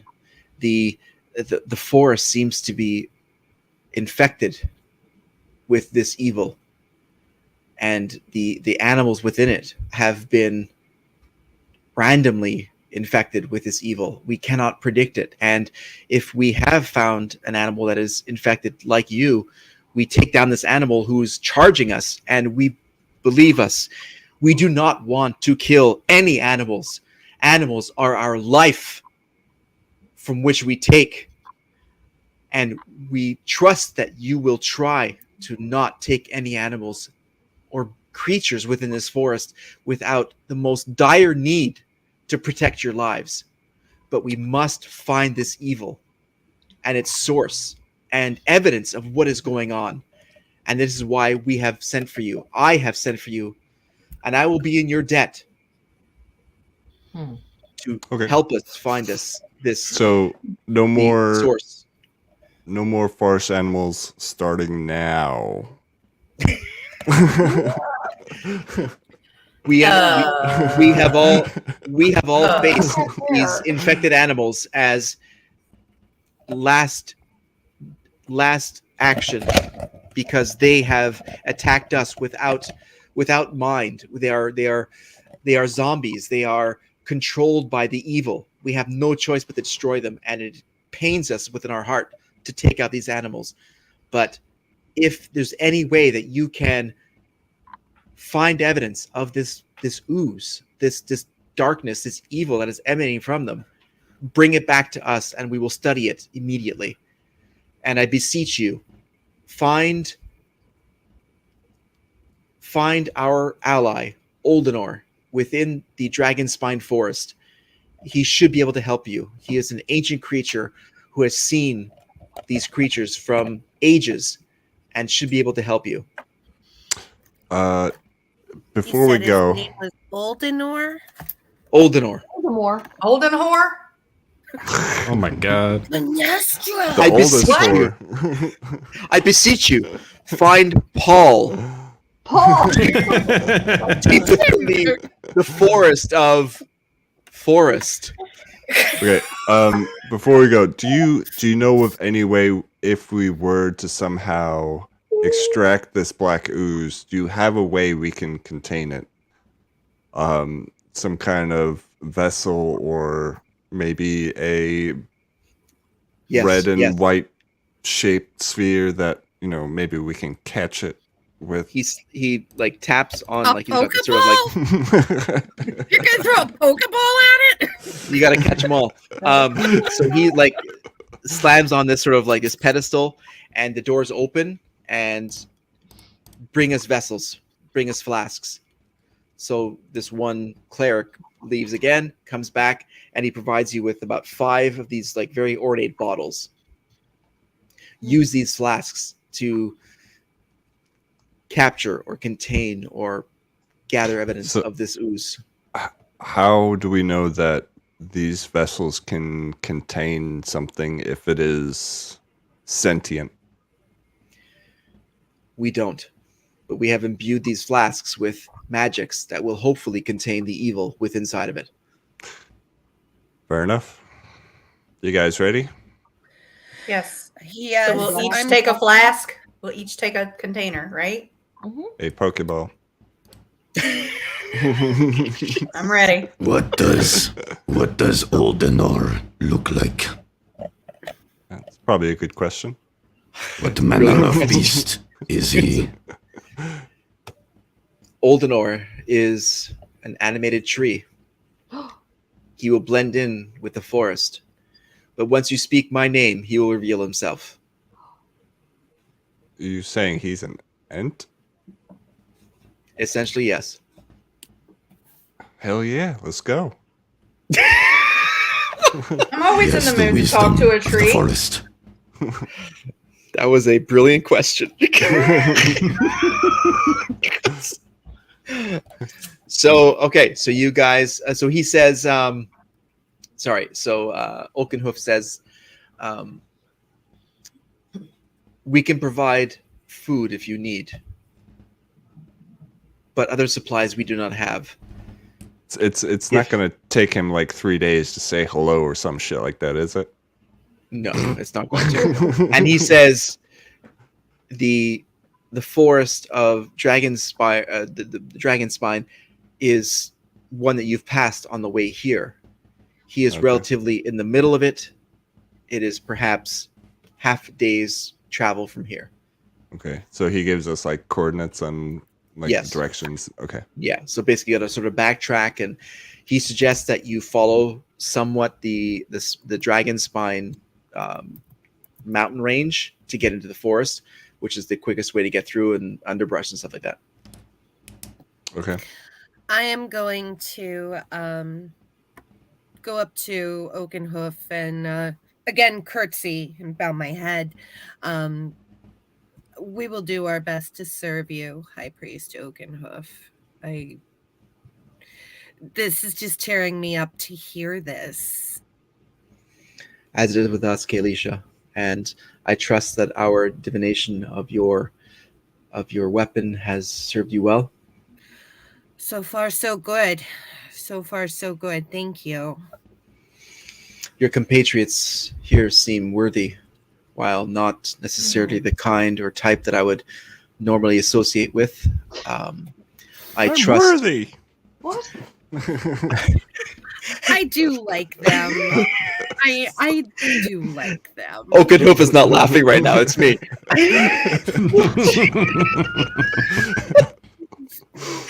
They're different All right. than the crowd I grew up with, but they're good people. And Yes, I trust your judgment, and this is not just a task of a local impact. It is for all of us, and this evil that is rising is scary, and we do not know what it is, and until we can study it, we do not know how to defeat it. I mean, even Venestra, and I'm going to whisper to him, I don't think she's a good warlock, but she loves the forest. I will not address her. I will not speak to her, and she may like the forest, but she is yours to deal with, and I wish you luck with her. I understand. Hey, Big Oaks. Before we go, I'm just cringing, like. So he looks over at you, and he just. And out of his pouch, he's gonna put those 3 potions that we got from the treasure chest out of the Shadow Realm, and I'm gonna point at Big Oaks here and ask him if he can identify these for us.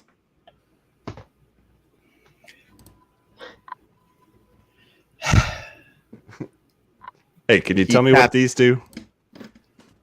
He taps his mallet.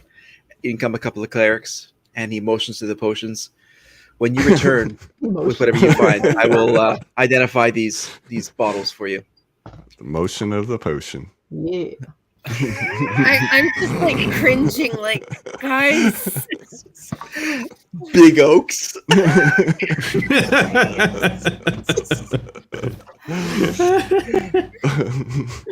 And All right. Venestra would like to address Oakenhoof for his kind of his slight to her. So what do you do? I would say to him, be careful how you judge. Some of us walk a path we had no choice. So he looks at you, stands up, and walks out and closes the doors. Asshole. Oakenhoof. Damn. Wait, how does a centaur sit? He wasn't sitting. You just said he stands up. Well, he stands more than he was. Nice save. Okay. He was somewhat relaxed. Now he's not relaxed. I'm going to go up to Venestra and I'm going to give her a big hug and say, I don't know what that was all about, but I am so sorry. I told him that you love the forest. Okay, Leisha, my dear, sweet, innocent child. I don't even know what's going on right now, but The thing of it is that people love to judge people like me until they need me. I'm so sorry. Damn. And I give you Why a is- bigger hug, and I accidentally squish Sprinkles. Sprinkles Oh, is dead. sorry. She's in my boobs. Put her out. Sprinkles, you okay down there? Sprinkles is imbued with the power of Mountain Dew. She's got Venestra essence on her now. I'm sorry, Sprinkles. It's okay. So you guys are in is the Oakenhoof mad at you? He'll say to Venestra. I do not know, Zubov. I have no idea. But I have little care for it right now. We have work to do. Were they able to identify the potions?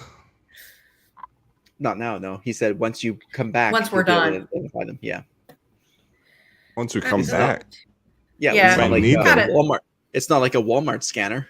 It's like they have to study it. It's just I'm going to look at everybody and say, well, guys, what do you guys want to do? Do we want to rest or do we want to go to the dragon? Well, we gotta go talk to bone- the tree guy. Yeah, in the dragon bone forest. What is it? Dragon spine forest? Dragon spine. my, We're going to Thank talk you. to an Olden Whore in the Dragon Bone Forest, so that's where we oh gotta my go. god. Terrible names, man. 1 week. About 1 week I was coming with these names. About what time is it? It's late afternoon. Okay. Yeah, we could spend the rest of the day traveling towards Dragonspine Forest, I think. I'm not feeling very welcome here, Kaylisha. I think it's best we get along our way. I don't Let's go. overstay my So- welcome. Let's go. I don't think I'm gonna. Whatever. What's going on? What's Okay. up? Talk to us, buddy. I don't know if I feel comfortable with just leaving the potions behind. Okay. So what do you say to you if you exit the Well, I mean, conference room? Why is it taking so long? I mean, it's for a high level cleric. It would just be Well, he's not doing it. It's his underlings who are doing the identification. well, even just to detect magic or something would be able to verify them. I mean, if you want to make it last, yeah, I mean, there's nothing I can do. No. I mean, he just didn't anticipate that you would need them so readily. But he's outside the conference room talking with a couple of clerics. Once you exit the conference room, he's standing right there. You can speak to him. I'm going to look at Trictus and say, patience is a virtue, bud. And, Not mine. Oi. He's gonna walk out and he's gonna talk to Big Oaks, see if he can get an expedite on that potions. Big Oaks. Okay. So you approach him. So his his torso is back, is facing you. He's talking to his clerics. He's gonna Trix is gonna imagine what it would be like to have the centaur as a mount to ride with. Okay, so you imagine that, Nice and what do you do big with that? muscle chest. Not gonna do anything. He's just thinking about it All right, okay. because he's a cavalier. He likes Right, to he think likes- about yeah, he different likes types to- of. Yeah, be on strides. Yes. Yep. Okay. So how do you get his attention? Yo, Big Oaks, about them potions.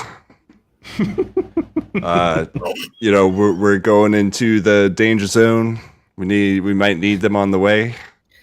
Wow. You think you can make it happen a little faster than on the way back? He looks at you and says, there is a reason why we accepted Kaylisha into our coven that would identify her weapon. Mhm. We don't take kindly to the alignments of the rest of you. Well, I mean, I don't mean any disrespect. However, your disrespect is front and center. My name is the High Priest Oakenhoof, and you may not survive a disrespectful attack from myself or from my followers. All I ask for is somewhat of a decorum. If you can place your ego aside. Yeah. What is your question? You sent for us, and we're gonna go kill some evil things for you. Was just hoping for us, for the rest of us, Uh-huh. not just me, not just these clerics around you, for all of us. But you called us, yes. Okay. You're asking for our help. Yes. Yes. So just looking for a little tit for tat, need my potions maybe all along the way. No big deal. NBD. Wow. Kelisha is like so embarrassed right now. You're not. You're still in Yeah. the back talking to the rest of the crew. This is Yeah, just you're- me and Big Oaks.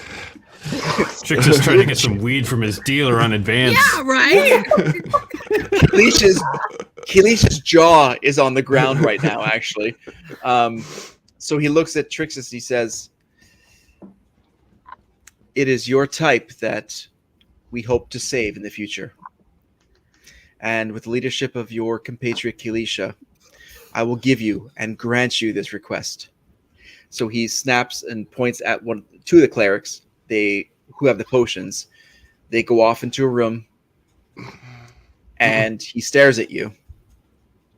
And stares at you. He's gonna stare right back at him. That's fine. He's tiny, but he's got the gusto. Meanwhile, Kalisha and some I are in the gumption. background watching them have a pissing contest with one another. Yeah. I'm just like, Hey! Can I ride you? What? gosh, Trixie! Okay. Do you say that? No. We're just He doesn't have a death wish now. So, Please not But it would be funny. it would be fun. It'd be hilarious. At a kissing contest, you're talking to a centaur versus what? So Trixus is dead, and Dagonrock comes along.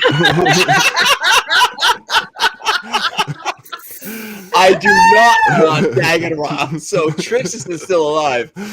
So within a couple of minutes, the clerics come out and they hand the bottles to Oakenhoof, and he looks at the labels and he says, "We have identified these potions for you as requested. Sweet. While I do not agree with the way that you interact with myself and my clerics, I do respect the task that I have given you." And he says, "You have 3 potions. One is a potion of superior healing. Mm. Another one is of keen senses. And the And third the- is the spit. And the third is my piss." No, the third is the potion of flight. Ooh. Okay. And he's gonna look up at Big Oaks and he's gonna say, "Gracias." That's undercommon for much appreciated. I'm sure it is. Where you come from. He turns his back and walks away. He's gonna walk back to the group with the 3 potions. 3 shiny potions. Worst Spanish. I'm going to look at Oakenhoof and just mouth, "I am so sorry." He's not seeing you. He's given up right now on most of your group, but he's begrudgingly fine with it. But yeah, he's quite done. Hey guys, I got the potions and I know what they are. Well, please do tell, Trixus. What are they? We'll talk about it on the way. Let's go. I'm right behind Trixus, and being that he is so much smaller than me, I'm just gonna flick him in the back of his head and say, "What the hell is wrong with you?" I leveled to you. I'm on the back of Belvedere. Well, That's fine, I announced. flick you in the forehead and say, "What the hell is wrong with you?" What are you talking about? We have our potions. Let's go. Can we vote him out of the group? Please, don't embarrass me like that again, okay? You gotta respect this guy a little more. Even I had more decorum. That's sad. Exactly! The Vanessa That's saying something. So I'm like, okay, just Didn't even let's show him the go. Let's form. go. All right, so you guys head off into the behind actually the crown of Koivu and sort of following along the sort of the mountain, the Dragon Spine Mountain into the forest. Mm-hmm. And it's dusk. And okay, so what's your marching order? Not that there's anything happening. Probably the same order course we've not. had. Let's keep it the same. Yeah. I'm right Okay, behind so we've Trix got- again. Yep. Trixus, I'm behind Kalisha. Kalisha, and Sprinkles. And I'm gonna put the Picking up- the Pokeballs in my my satchel right by my set. I mean the vessels, The vessels. that were I'm putting them like in my belt loop so they're like at the ready. Oh, I already put mine away. So I already have one of the 5. Yeah. Well, I have one at the ready at the front just in Okay. case. So we've got Trixus, then we got Kalisha and Sprinkles, Venestra, and then Zubov is Taking Bring up them the the rear. rear. At the rear. Because All we right. can't see past him. He has to be in the rear. He's blocking out everything. All right. Yeah. And we make Trixus, it to the tree, no problem. We say hi. Right. You get the Oakenhoof, ooze, you come back. Yeah, it's all fine. Big oaks. Jeez. All right. Good lord. Trixus, can you make a perception roll, please? I sure can. Perception. That is a 13. So you guys are gingerly walking along, and you see. Well, you don't see anything actually, Trixus. You smell something. Ew, man. There's a slight, very Belvedere. slight. You smell it like Belvedere. I told you not to eat that on the way. The deer was infected. I told you. We're all downwind of that. Thanks. Jeez. Fart jokes, wonderful. You, Trixus, you get a sense of decrepit flesh, decaying flesh, Mhm. and it's very faint. But you're in the forest, but it's sort of along closer to the side of the Dragon Spine mountain range, which you guys see is like off to your left is like this massive range of mountains, and towards the right is the growing thickness of the forest. And you pick up like I said, like a faint smell of decaying flesh. If I pause and kind of listen, there's no noise, no movement, nothing else going on? Nothing else. You just get a scent, a very faint scent. All right. Putting together kind of everything as far as the encounter we've had with the deer and the bear, and what Big Oaks was telling us earlier. I'm going to assume that there's another creature that was mauled or attacked, and he's gonna kind of see if he can kind of follow the scent. See, like if it's getting stronger, going this way, I'm gonna go this way and kind of see what's going on. Do any of you have like there's like a not hunting but tracking abilities? So that's survival. Survival. Okay, survival. I'm trained in survival. I got a dirty 20.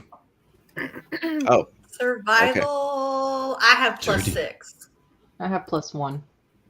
+5. Yeah, Okay. +4. so you got dirty 20, Trixus? Yeah. All right, so you guys all start sensing this, and you definitely get it. It's sort of arcing towards the mountain range, but it's faint. But you definitely get a path from the scent.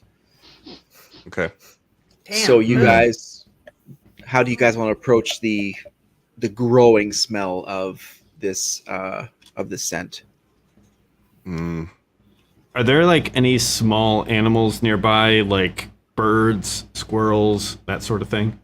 Nothing. In fact, the deeper you go into this forest, the less of the natural sounds you would expect coming from this forest, and it's Wow. follows that same pattern as that sort of unnatural lack of sound that you guys have experienced since you guys left the longhouse. Yeah. Okay, Not so speak with natural. animals is not going to help here. No, you may They may be there, but you're certainly not hearing them or seeing them. Okay. Vanestra, you have your companion, right? That flies. Do you have a flying companion? I do. Maybe you can send it out and over, and then Zuboff, you can use your speak with animals to communicate with it. We can have like a eye in the sky kind of drone thing going. Yep.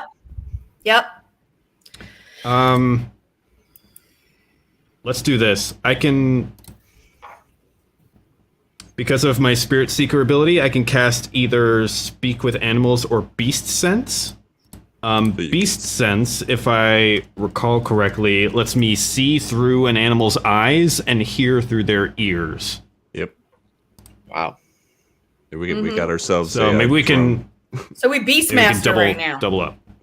Yep. Mm-hmm. And when you guys are done with that, I can speak to plants. Suck on that, Dungeon Master.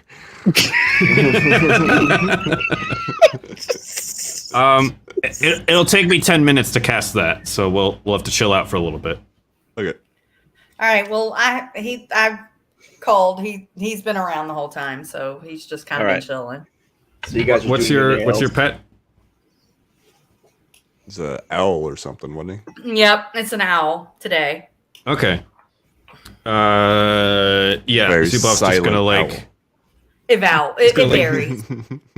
He's gonna like take off his necklace and kind of like lay it in front of him, kind of around the kind of like bear skull that he has, and he'll be like chanting some kind of like prayer or incantation over it as it kind of like has this iridescent glow over the 10 minutes that he casts it. And then, he's going to cast Beast Sense to communicate with this owl. Okay, so fast forward that, and you cast it, and it launches, and you guide it. So obviously, I guess you guide it through your sense of what, or is someone else helping you? Because do you have the survival skills, or is it someone else who has the survival skills? Vanestra, I'm talking to. I have survival. Oh, I have it, and he has it. Okay, so fine. Tell us, what do your elf eyes see? And yeah, you can see Zuboff's eyes are like glowing green at this point, and he's probably gonna like feel for someone just to know that like he's not helpless. I'm gonna go up and kneel next to Zuboff and grab his hand with both of my hands. Yay. I'll sit next to him because since it's my owl that he has, I'm going to be next to him as well. Yeah, and Zuboff will just like kind of like verbally describe like what he sees as he sees it. All right, so it's flying over, and it flies for maybe 30, 40, 50 feet, and it comes to this outcropping where the forest thins, and you see this decrepit camp, well, cavern as it were, and it's a lair, and you see two owl bears milling about, looking through their ruins and through the bones and flesh, looking to see if they've missed any sort of nutrients through the kills that they've recently done. Do they have black eyes? Not that you can tell from this distance. It's an owl, man. It's got an owl can telescopic swoop vision. Well, it's also flying above them, and their eyes are... You'd need like at least some sort of maneuver to... You can't tell right now where they're... Tell where the bird to flying. land on a branch nearby so you can see its eyes. I'm just saying, it's flying above. You can't see their eyes discretely, but that's a good question. But how dark is it right now, too? Sorry, I'm don't mean It's how dusk. dark is it? it's Okay, dusk. dusk. Okay. Yeah. No, All right. no problem for an owl. Nope. They got night vision. They do. Okay, so you guys land on... it lands on a branch, and it can see that as they're milling about, it does not look like these things have dark black midnight eyes. It looks regular. I mean, scary as crap because it's, they're owl bears, but they do not seem to have the same possession that you guys saw within the other creatures. Does it? No, you said that there was scraps of food around? Like, is that what we're getting the whiffs of this? Yes, correct. Okay. Yeah, that's Okay. that's what the scent that you guys smell is coming from. So carcasses and the owlbears are picking through the carcasses, basically. Correct. Yes. Okay. Two Or- owlbears. Or yeah, there's 2 owl bears. Okay. Or what you're seeing is that the owl bears are milling about in their camp or their lair, and this is just their natural habitat, and you guys happen to pick up on a scent. Okay. It seems like we're in their territory right now. Probably best to just avoid. Let me speak with them. Are you sure? This could go. I tell them we are looking for 3 men. We mean them no harm. And you They can leave talk us to them. alone. You speak owlbear? I speak to their spirit. Right. So what is that? What's that talent? What is that specifically? That is using my Spirit Seeker feature. I can cast Speak with Animals as a ritual. Yeah, suck on that, DM. Jeez. Good Hey, thing there's Comprehend and animosity verbally here. communicate with beasts for the duration, which is 10 minutes. The knowledge and awareness of many beasts is limited by their intelligence, but at minimum, they can give me information about nearby locations and monsters, including whatever they can perceive or have perceived within the past day. You might be able to persuade a beast to perform a small favor for you, at the DM's discretion, of course. Oh, DM's discretion. I like that. Oh, Yes, come on. I am. I am kidding. also trained in animal handling. Yeah, suck that, DM. DM's stuck in a lot tonight, I swear to God. We're not Hey, fighting it's up no to you. owlbears. Hey, it's up to you. Okay, no, that Anything else? I'm totally cool with whatever you got. He also has owlbear proficiency. He's used to grooming the owlbears. In fact, they've been best friends since high school. They're good, you know. His ex-girlfriend was an owlbear. Yeah, they're Yeah. good. He's good in the family. It's all good. okay. Well, His mama bear really didn't accept the owlbear into the family because she was Okay, a little so- too different. let me Oh ask my you this: god. Can this work through the creature that you are sort of seeing through at this moment? No. Because you're witnessing these owl bears through Venestra's. Oh, I flame. didn't have that in mind. I thought we would like stop the scouting, Yeah. get a little bit closer, cast it, and then I'd go up in Okay. person. All right. I Okay. All don't right. think No, there's that- anything that says I can't do that, but I also don't want to stretch the ability of that. Yeah, because that would be a stretch actually, if you're. I think Beast Sense is concentration, so I don't think I could do both at once. No. Right. Because so you need because you to- have possession of my owl. So Right. So you Right. saw what you saw. The owl comes Okay. back. You guys strategize and you move forward. Okay. Yep. So you're going to use. And okay, so is this Speak with animals. this is an action, right? Like a characteristic, or is this not a spell, right? It's I have to cast it ritually, so it takes 10 minutes to cast. But then once it's cast, it's good to go for another 10 minutes. So we'll have to get pretty close to the owlbears before we cast it. Okay, so let me roll. So okay, who's going up there? Is it just Zubov, or is it all of you? What's the? I was wondering if I could speak to plants while Zubov is doing his ritual. Yeah, there's greenery around there. Yeah, there's plants around there for sure. Excellent.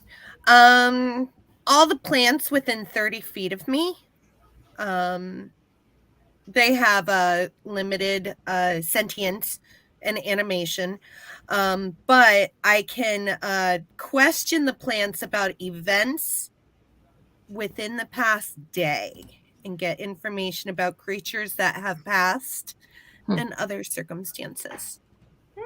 Okay. Okay. So let me roll. Okay, let me.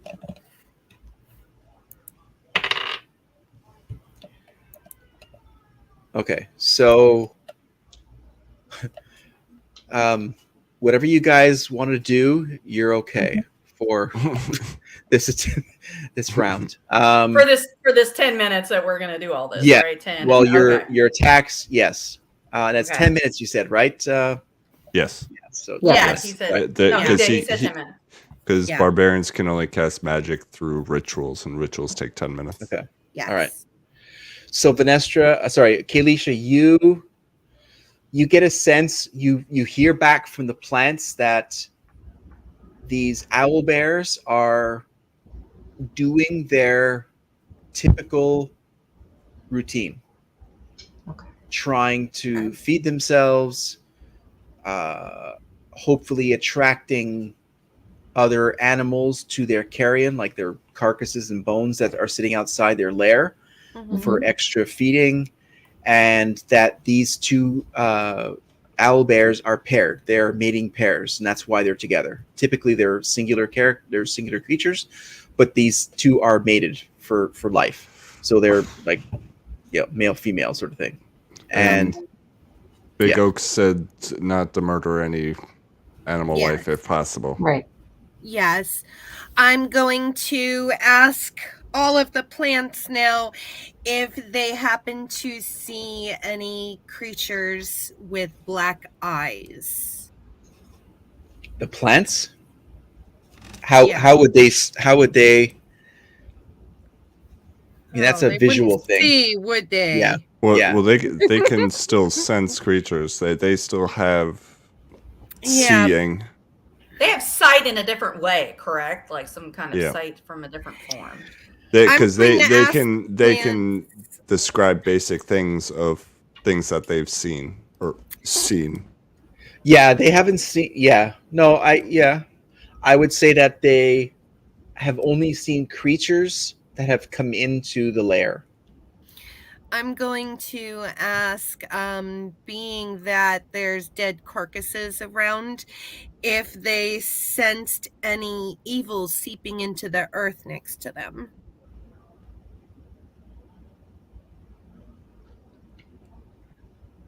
Trying to get an idea if we're in imminent danger. You didn't think you were going to be speaking as a plant today, did you? Yeah? What are you talking about? I counted for every things have situation. He's like, I talk as a plant all the time. Hi, hey, little plant. My name's Kalisha. You get.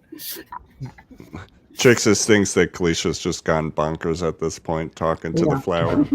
Meanwhile, Venestra knows how Kalisha is, and as a nature person herself, even though she cannot commune with such things, she knows what she's doing. Kalisha, you get a response from the plants that are near the farthest edge of their lair that they have witnessed an evil oozing into the ground. I'm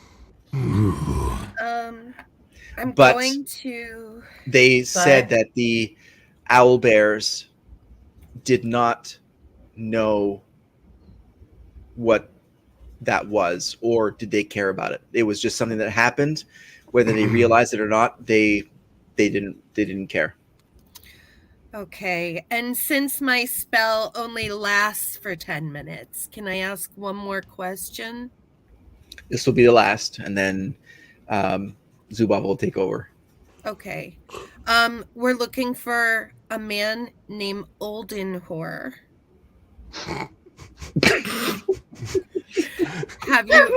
Or not a man, an ent? You did this. Oldenhor. Oh, I tried. I mean, I really tried. You did. You did. Oldenhor Ray. You chose poorly. Yeah.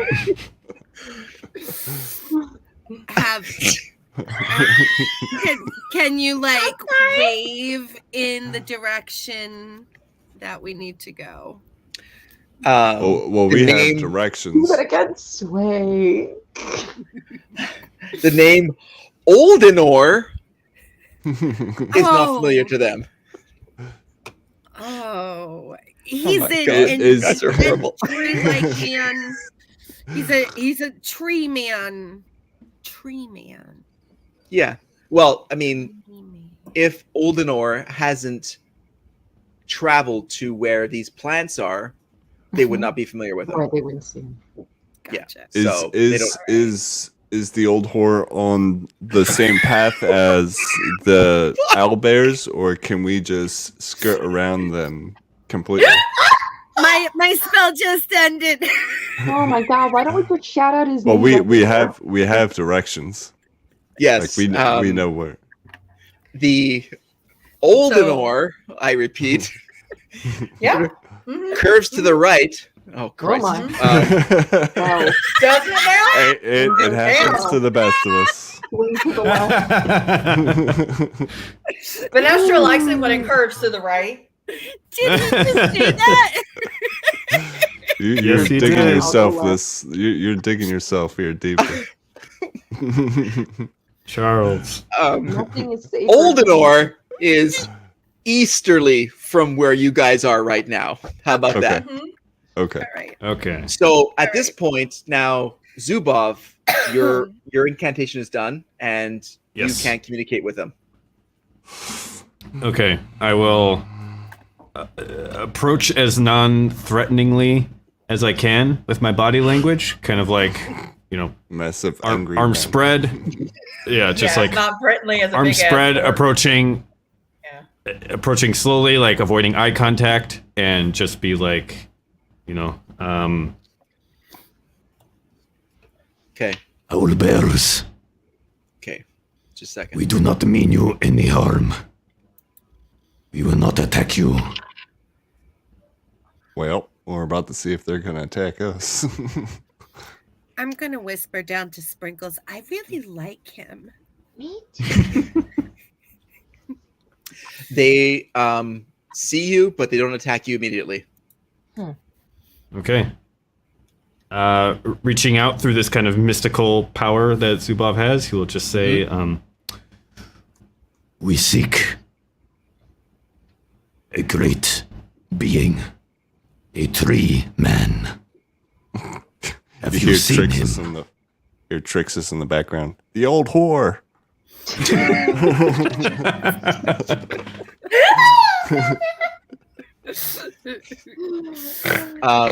The female senses that question and answers, Oldenor. That's all she says. Oh boy. Yes, we look for Oldenor. Where is Oldenor? And she points essentially to the east, where you guys sort of have an idea of where it is, or he is, or she is, whatever it is. But she pronounces it very, very eloquently. Oldenor. You're filled with a positive pronunciation of this wonderful name that was created for this beast.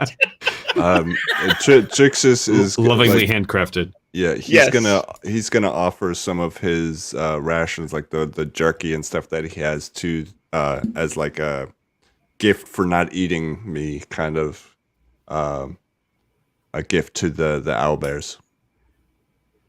Okay. We So give you just, like, gift for safe passage. What he said.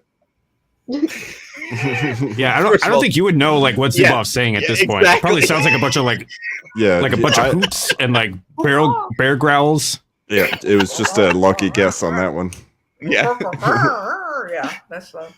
So the male owlbear looks off at Trixus and looks as he drops this sort of rations pack, and it imparts to Zubov, we kill live animals for food and for other creatures to come.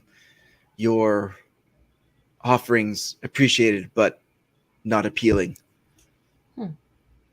If you seek Oldenor, go there. we give you safe passage. He pointed. Kind of saying to Trixis, like, yeah, they have feather wing things. They can point. Yeah, they got like Okay. they sort of like Yep. just raised sort of a. He's And just in the gonna direction like of- enjoy the jerky. Thanks, and he's gonna walk off. Chris is gonna get us all killed. So I it's swear to just God. like- we're all dying. We're all gonna fucking die. He's gonna get us all eaten. Zubo will just like kind of slowly pick it up. And just say, Thank you. We will leave your home in peace. Zuboff, no, that was for the bird bear. I don't hurt your jerky. Meanwhile, Zuboff grabs Trixis and nicks his ass on. So Bill over here. so they sort of go back to what they were doing before you guys showed up and before you started communicating with them, and then they were like going back to what they were doing. Can Kaylee yep. touch And one? Zubo will just like tell Trixis, like, No. They only eat what they kill. They do not want your jerky. Why do you have to touch it? I Fine, want to pat it. just trying to be Look nice. at the pet it, it's gonna eat you. It's gonna eat What- you. I'm sorry, No, Keelisha, no, what did you? leave them alone. They want to pet it. You're I really keep petting trying it. to like. Can you go grab Kalisha and let's go. Go. We're not petting it. Come on. The Get- female come on. owlbear looks back and Kaylisha. sees Kaylisha towards. I'll just grab her. Just like pick her up by the collar, No, Just like- we're not touching it. carry her away. Look. Don't pet it. It's not a dog. We're gonna die. It's a Okay, group so- of misfits here.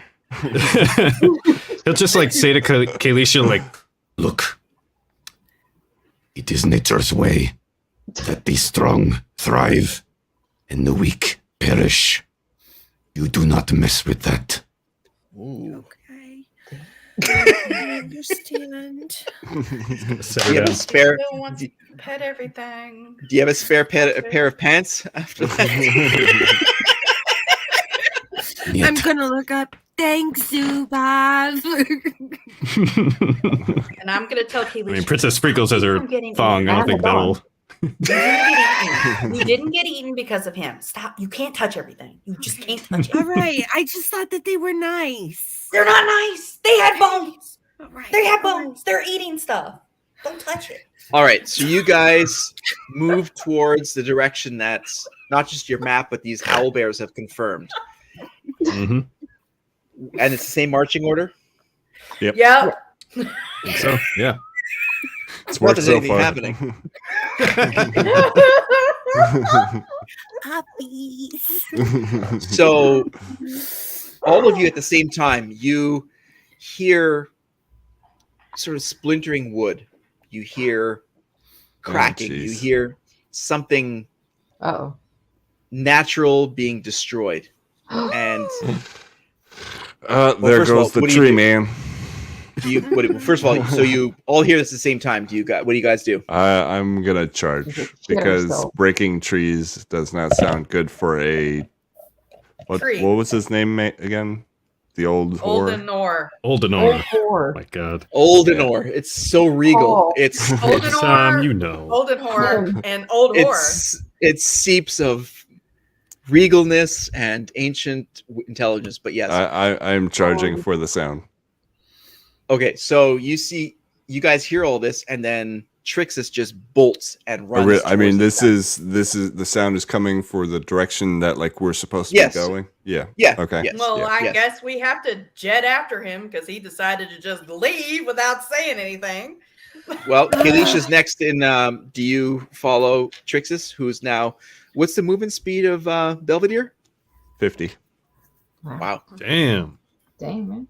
So he's charging after a sound, and we don't know if it's What the heck is an animal Adventure. that's coming towards us or if it's actually the ant moving around. You're Oh, not you quite said- sure, but Charging blindly. Trixis is heading Well, full bore into it. yeah. I mean, as Trixis, my first thought would be, we're supposed to go talk to a big tree man, and I'm now hearing splintering wood, so that does not bode well for the old whore. Jesus. As soon as he takes off, I'm like taking my shield off of my back, like grasping it, and I'm just charging forward. I've got a movement speed of 40. Okay, so Zubov blows by Kalisha with Sprinkles and Venestra, and he's following closely Trixus and Belvedere. Oh God, bless America. I on my way in, I'm going to be shouting Oakenhoof because that's the key word we're supposed to be yelling. Oakenhoof. It's like Jumanji. Yeah. Yep. Big oaks, big oaks, big oaks. The land is freed from the evil. No. Okay, so all right, Venestra, Kalisha, and Sprinkles. What are you guys doing? Before I go into the next session or next section, I need to find what you guys are doing. Well, we don't even know how far we are away from the tree. How far away is the Correct. sound? Yep. Mm-hmm. You don't know that. Well, then what the fuck? I don't want to blindly charge Me anything neither. We don't know in what's this out forest there. right now. Well, Okay. me and Zubov will take care of it. You guys can, All right. You guys can hang back sit if you there want. and So, pick daisies back there. while I think Whatever you I wanna would do. like to go support them, I still feel like if they're being reckless and not thinking, we might want to hang back and be the two almost sensible ones. I completely agree with you for once. 2.5. It's all right. I can Uh, sorry, Sprinkles. You better Sorry, be. here. Sprinkles, Yeah, I'm sorry, it's honey. okay. Shh. I'm sorry. I'm All right, tiny 2.5. and You are tiny but mighty, I know. 2.5 of us will stay back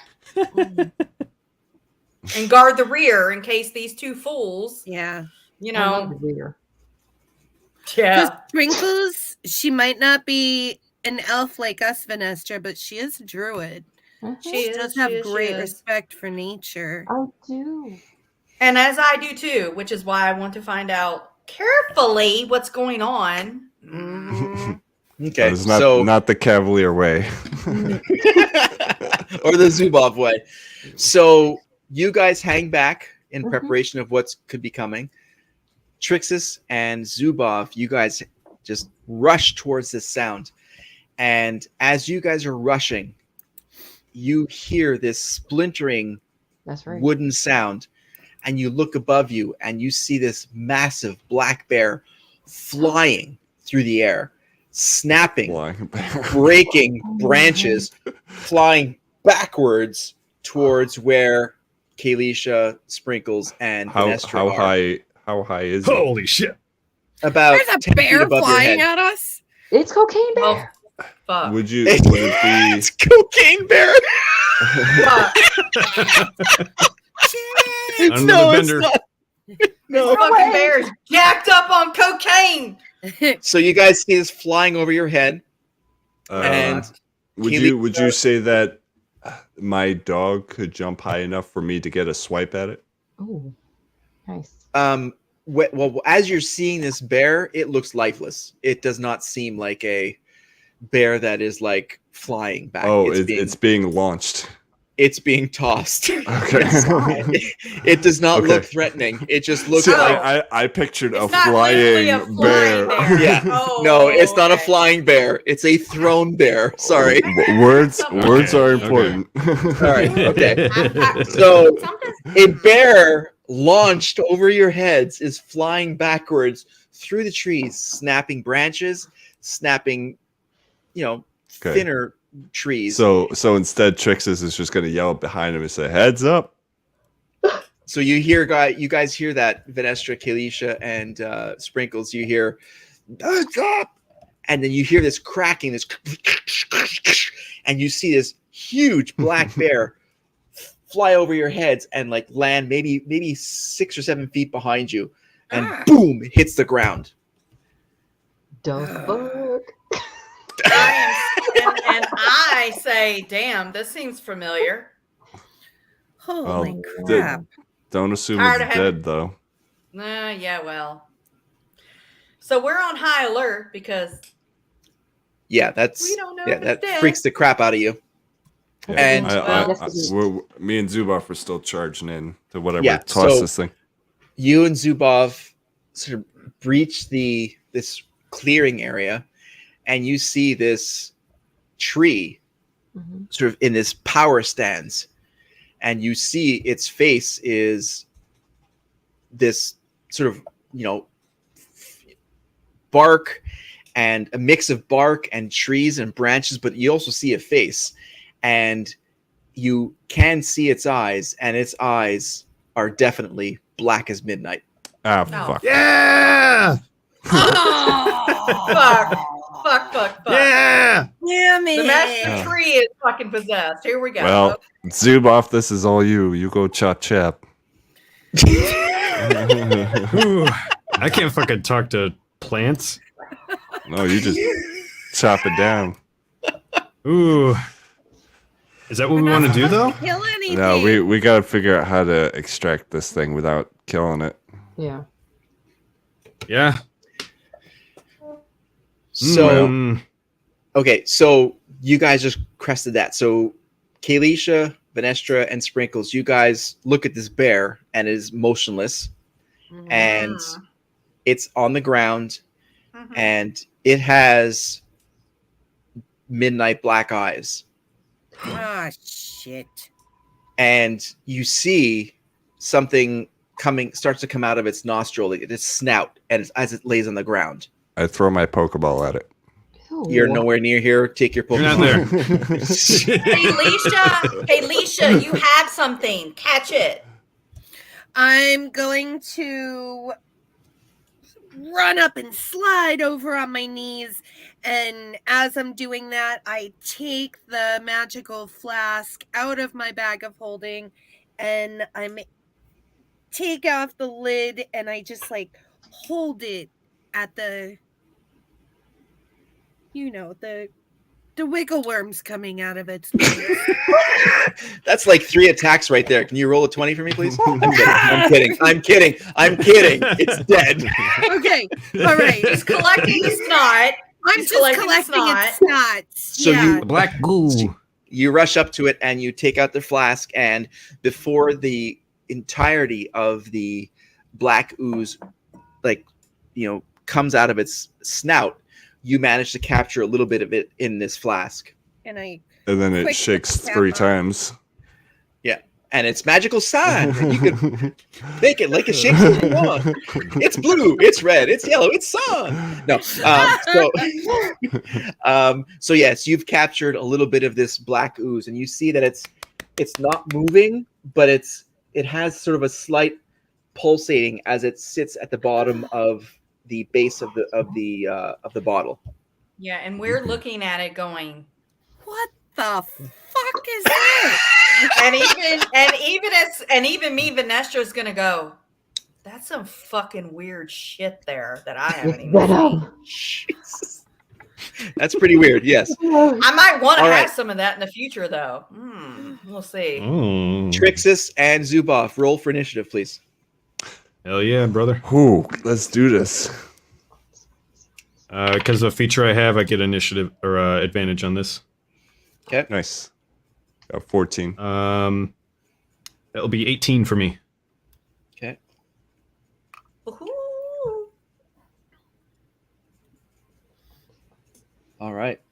And Zuboff, you are good to attack. Okay. This thing's got the bad spirit. I'm going to... About how far away is it from me? It's about 15 feet within the clearing. So you guys just sort of breach that sort of forested clearing, and you see it. It's like in its power stance after just literally launching this black bear towards you unknowingly, but it's there. Okay. You said 15 feet? Yep. Okay. I will use my bonus action to rage.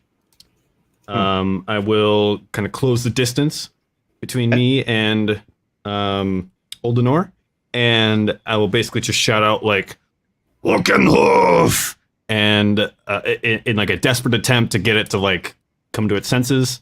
Any reaction from that? Oh. Okay. Then I'm gonna beat the snot out of it. I'm gonna use my action to attack, and here we go. I'm gonna try to smash it with my flail. Okay. That's a dirty 20. Okay. That is a hit. Okay. That will be 13 points of bludgeoning damage. Okay, just give me a second. Let me crack up my calculator. Because Zubov's attacking. 13 total, right? Correct. That's bludgeoning damage. Okay, I don't think... Yeah, all right, cool. Then my second attack. This one's going to be reckless, so it'll be with advantage, but then attacks against me have advantage as well. All right.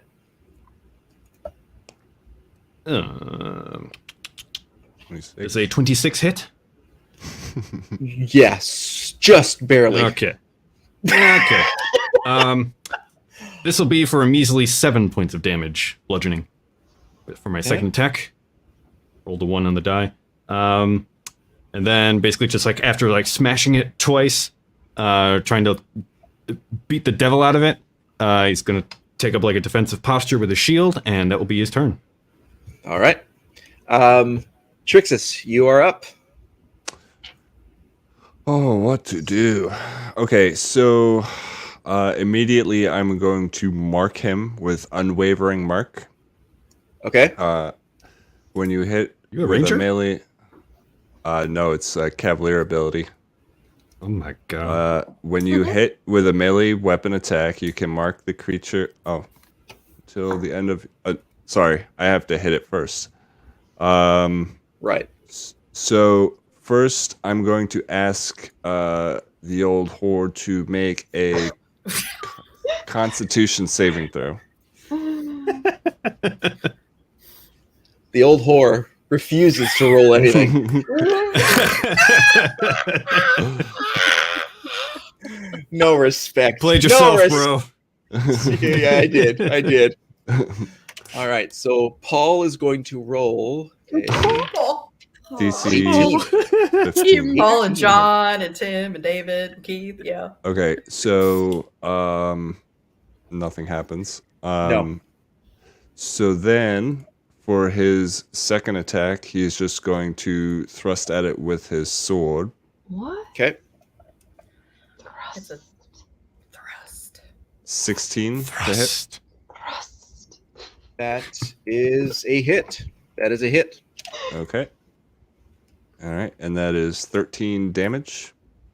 And now he is marked. 13 damage, you said? Yes. Now, when you hit with a melee attack, you can mark the creature until the end of your next turn. While it is within 5 feet of you, a marked creature has disadvantage on any attack roll that doesn't target you. So if he tries to attack Zubov, he gets disadvantage on any attacks. And if the marked creature deals damage to anyone else, you can make a special melee attack against it on your next turn as a bonus action with advantage and +2 extra damage. Nice. So if he does attack Zubov, he gets disadvantage, and I get an extra attack on top of my 2 attacks. Damn. With +2 and advantage. We might have a strategy going here between reckless attack and whatever the fuck that is. Yeah, I don't like this strategy stuff, so get rid of it. All right, so Oldenor is going to attack. That would be Who's he attacking? Trixus. Okay. I dare you. He is. Yeah, I know. I saw your armor class. So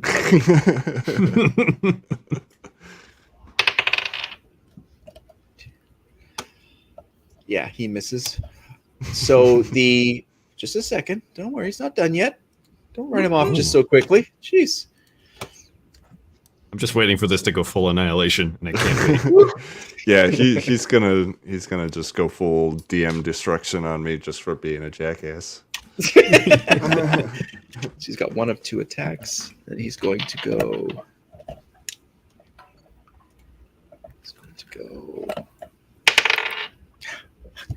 So he swings at you with one limb, misses. Crap, that was my microphone. Sorry. You okay over there? Sorry did about not miss.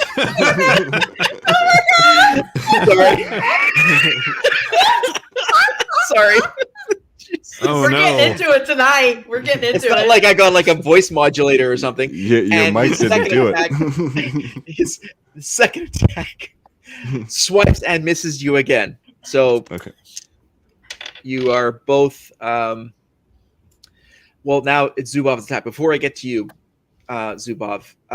So you guys, so Kelisha, Sprinkles, and Benestra, you guys are hearing now some sort of commotion coming from the front. Like there's like slashing and some sort of damage going up above over there. And no flying bears. Flying bears. Words are important. I Sorry. look at Okay. Vanessa. No bears that have been tossed above your heads. Thank you. I look at Vanessa and say, We have to "You charge. wanna inch have our to. way over here." No, I don't inch. I'm going. Let's do this. Do this. Come on, Sprinkles. Yay! Like I said, I have 35 feet walk speed, so Mhm. So yeah, you guys can make it towards the breach itself yes. within one round essentially, because it's not that far. So Yeah. you guys are fine. Okay. So you guys join the fray, as it were, and you see what's ahead of you is this tree, animated tree, is just rage. It has the dark eyes, and it just swiped at Trixus, missing him. And now Zubov, it's your attack again. Okay. I've already got my rage going, so that's great. I'm a smash him. So Alright. I'm gonna take my action to attack. Okay. There's a natural 20. Oh, no. That's a miss. I'm kidding. You wish. Go ahead. So it's going to be 14 points of bludgeoning damage. So 28. That's with the extra die. Oh, So 14 total. Unless, how do you do crits? Do you double the damage or do you double the dice? Yeah. Yeah, Double double damage. damage. Yeah. Double damage? Okay. It should be a 1d8 plus 6, so that would be 10 points of damage, doubled to 20. Okay. All right. And then I've still got an extra attack, so I'm a smack him. All A right. natural 1. Oh, Okay. And So I forgot to reckless attack, so that's a miss. you done goofed. Yeah. Yeah. All right, You're so- gonna I forgot use how to the, barbarian. yeah. So you're using the flail still, right? Yep. So your first one just lands like boom, and you can see Oldenor just like taking, like doesn't say anything, but like you can see like chunks of wood flying. You launch that one, and you swing around to bring the other side, and you hit a knot, and your weapon, the flail, flies 25 feet behind you, Oh, out of Oh, your shit. hands, gone, Okay. out of your hands. And Okay. because you hit that knot perfectly on that natural one, you are weaponless at this point. okay. Okay.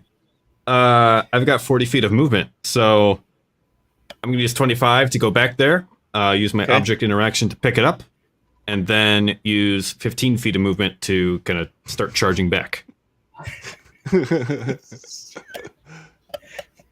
Fine. Sure. All right. You should have said it went 60 feet back. Hey. I'm just using some web page that Tom told me about with distance. So Job. You probably I'm didn't not- have a barbarian in mind with 40 feet of Yeah. movement no, speed. No, yeah, it exactly. doesn't. No, that's fine though. But that's cool. Cool. Awesome. That sounds great. All right. Trixus, you Yeah, that's are his turn. Yep. Trixus, you are you're up next. Okay, let's get into some fun stuff here. Give me another con saving throw. DC 15. That is a fail. Okay. The old whore is now blind. Oh. Whoa! Yeah. What did you Is that use? legal? What was that? Blinding? Like, Yeah. Let me find it. Blinded by the Yep. Spell called Blindness Deafness. I can choose to either make them blind or deaf with a DC 15 Constitution saving throw. Nice. It lasts for 1 minute. okay, so it's like a disadvantage for like. Yep. It's for any attacks you get disadvantage. But Okay. what I'm also going to do is hit him again and then mark him. So he's going to have double disadvantage. Hopefully. Maybe not. 13 doesn't hit. No. No. No. Okay. So I'm going to action surge and hit him again, and miss. Okay.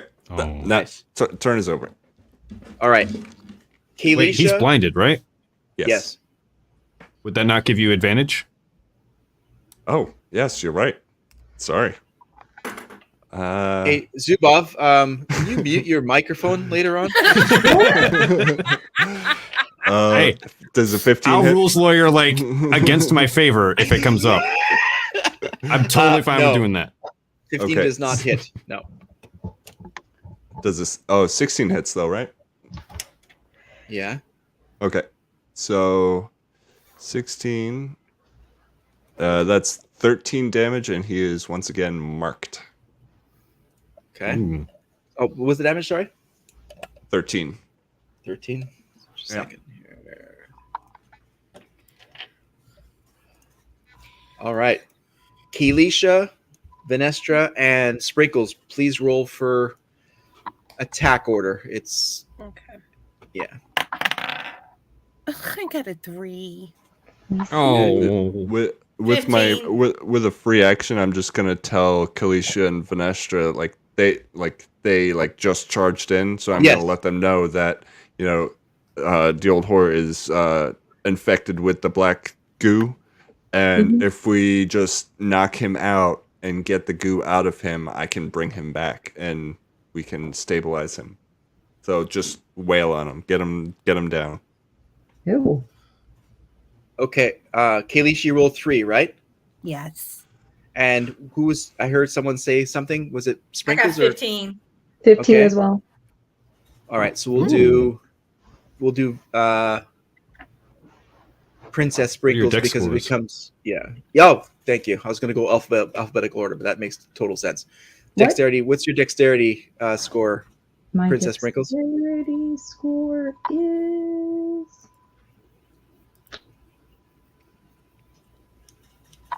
+1.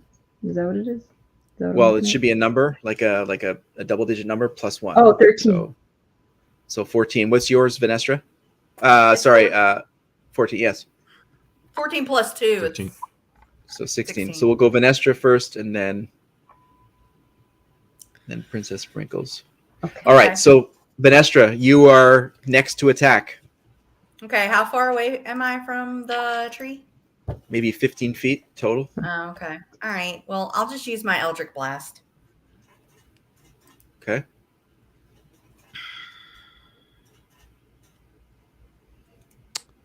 Oh, What?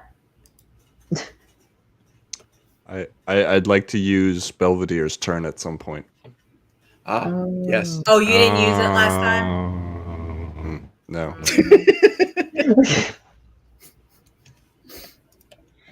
Well, I only rolled an 8, so Yeah, that's not a hit. plus, Oh, yeah, That plus 6, 14. plus 6. Yeah, that No. does 14. 16 seems to be the magic number. No, it's not. Not. Well, I hit a 14, 15, and a 16, and 16 I'm was kidding. where it hits. Yes, I know. Just So I did trying not to be hit a it. jerk. I didn't hit the damn thing. Okay. Okay. Okay. So that was a miss then. So Princess Sprinkles, you're up. Good luck, What? Sprinkles. I don't even know what to do. Let's see. What can I do? Throw some Oh. stuffing at him. Can I use my thorn whip? Well, you're about 15 feet away from it. It can be used up to 30 feet. Okay. So I gotta roll for action first, correct? Yeah, you got to roll for hit. Yes. Okay, here we go. Here we go. No whammies, no whammies, no whammies. I got a 19. That is a hit. That is Sweet. definitely a hit. Okay. So now let's see. Let me use the app. Okay, so Thorn Whip. Create a long vine-like whip covered in thorns that lashes out at your command toward a creature in range. Make a melee spell attack against the target. I have to roll. It's 19 plus 4, so you definitely hit it. So for damage, it's 2d6. 2d6, correct. Nice. Okay, here we Okay. go. I got a 4 and a 1. So 5. Okay. 5. Okay.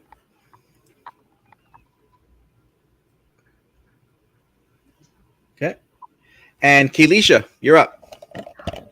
Okay, I'm going to look at Trixus real quick and say, are you sure you can bring him back? Positive. Take him down. Okay, I'm going to cast Call Lightning. Ooh. Nice. Yes. Fry this bitch. Alrighty. Fry the old whore. Come on now. Please, please, please, Take please, that old whore down. please. Like herpes.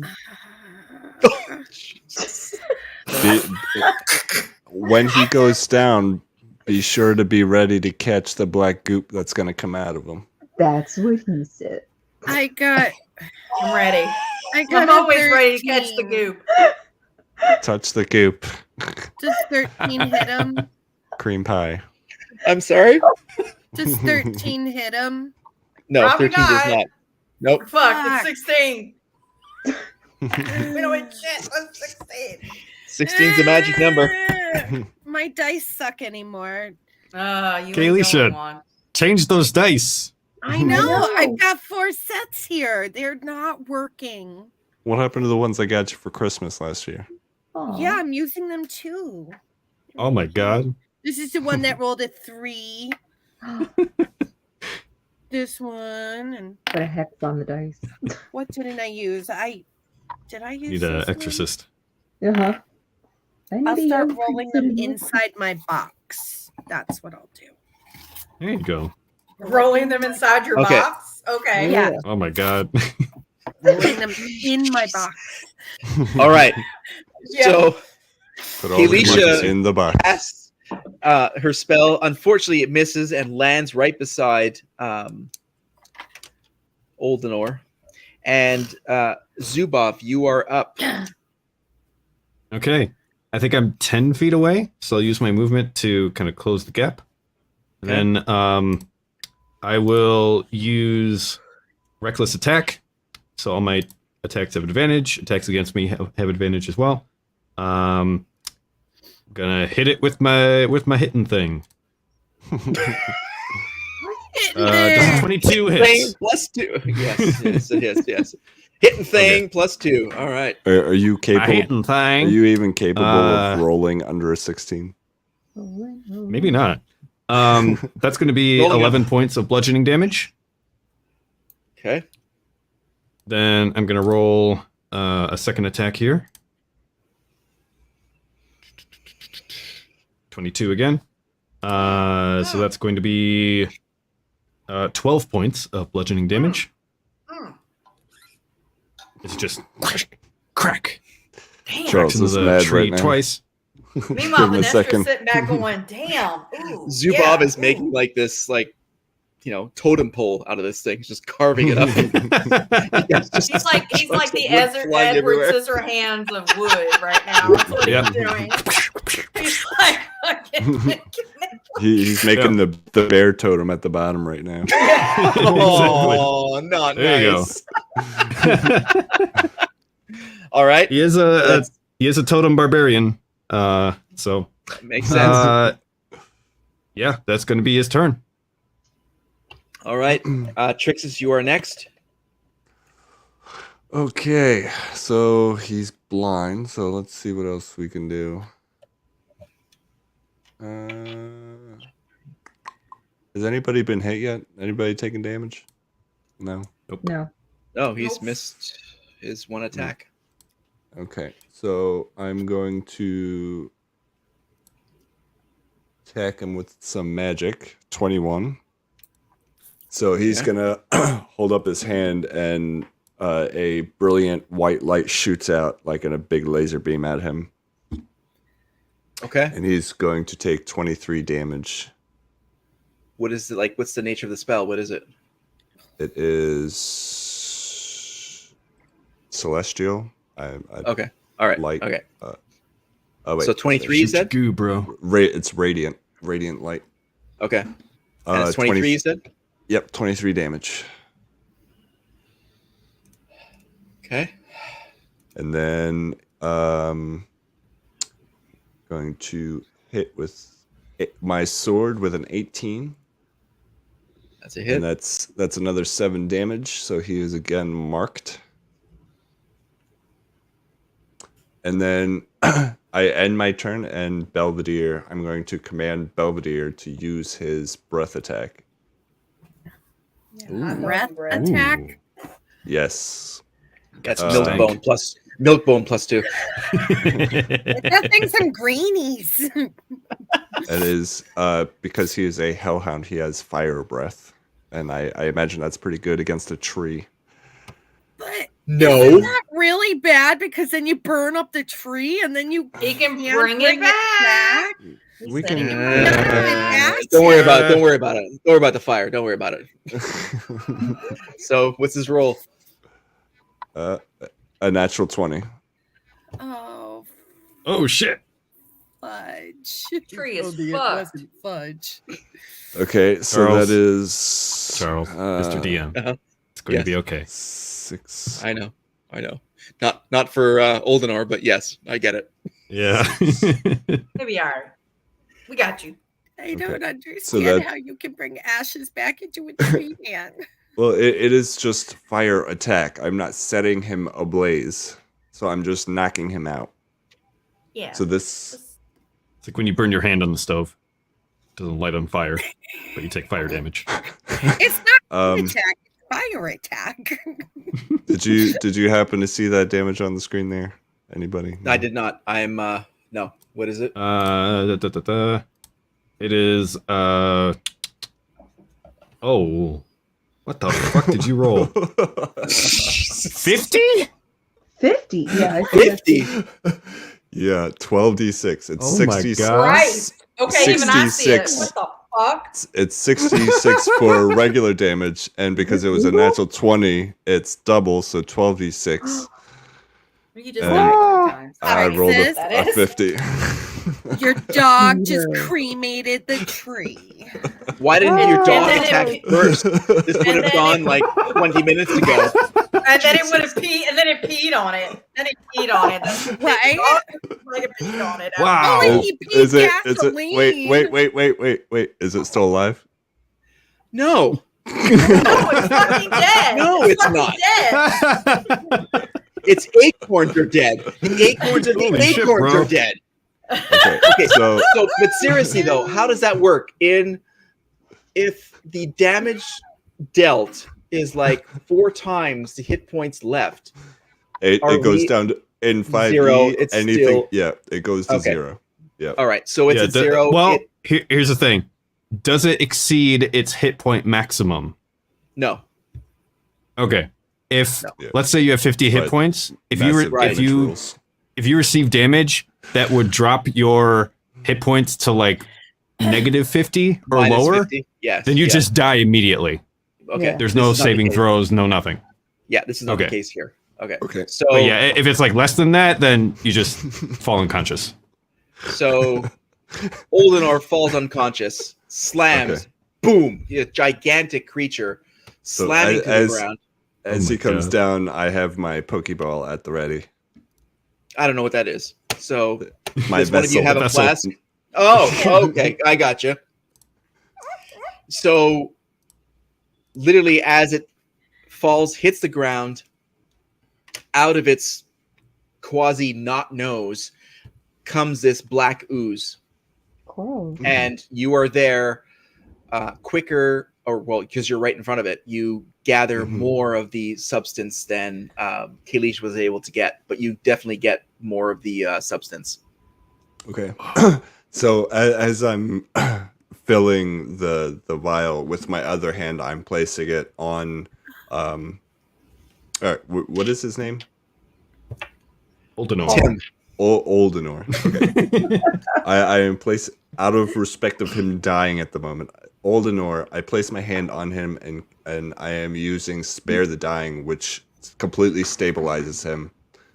And then immediately afterwards, I will cast Cure Wounds at 2nd level, which will give him 16 health points. Okay.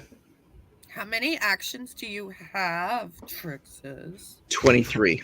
Yeah. Well, we're out of combat at this Yeah, point. you're out I of combat imagine. at this point. Yeah. So we're all just sort of doing things to. Yeah. I said I All would right. stabilize him. He did. So you do that. You capture the black ooze or this liquid, whatever it is, and you cure the wounds. And this large creature. As he opens his eyes, I whisper into his ear, "Big Oaks sent us." God damn it. I'm gonna flick Trixes again and say High Priest Oakenhoof sent us. So it looks over at you like stunned, and then it hears Kalisha and looks over the other side, smacking you with branches on its head. Trixus, you go flying off of Belvedere and take 5 damage. I have 20 AC. He does not. Fuck. So sure. You have 19 AC, not 20. No, it's 20. Look at my character sheet. Oh my god. He cheats. With the new armor I got, it's 20. Oh, well, you didn't Ooh. adjust it since I took down the AC. You have to. You fucker. All right. So he looks over at Kalisha and hears the name Oakenhoof, and it sort of reacts. It pushes itself up, stands. You come from Oakenhoof. Ah, jeez. Yes. Yes. we do. Yes. We're going to be here a while. We will discuss. No, just kidding.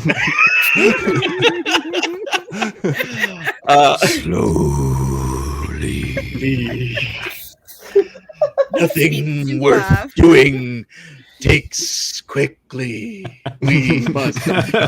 So he looks down at you and says, "What has happened to my forest and to me?"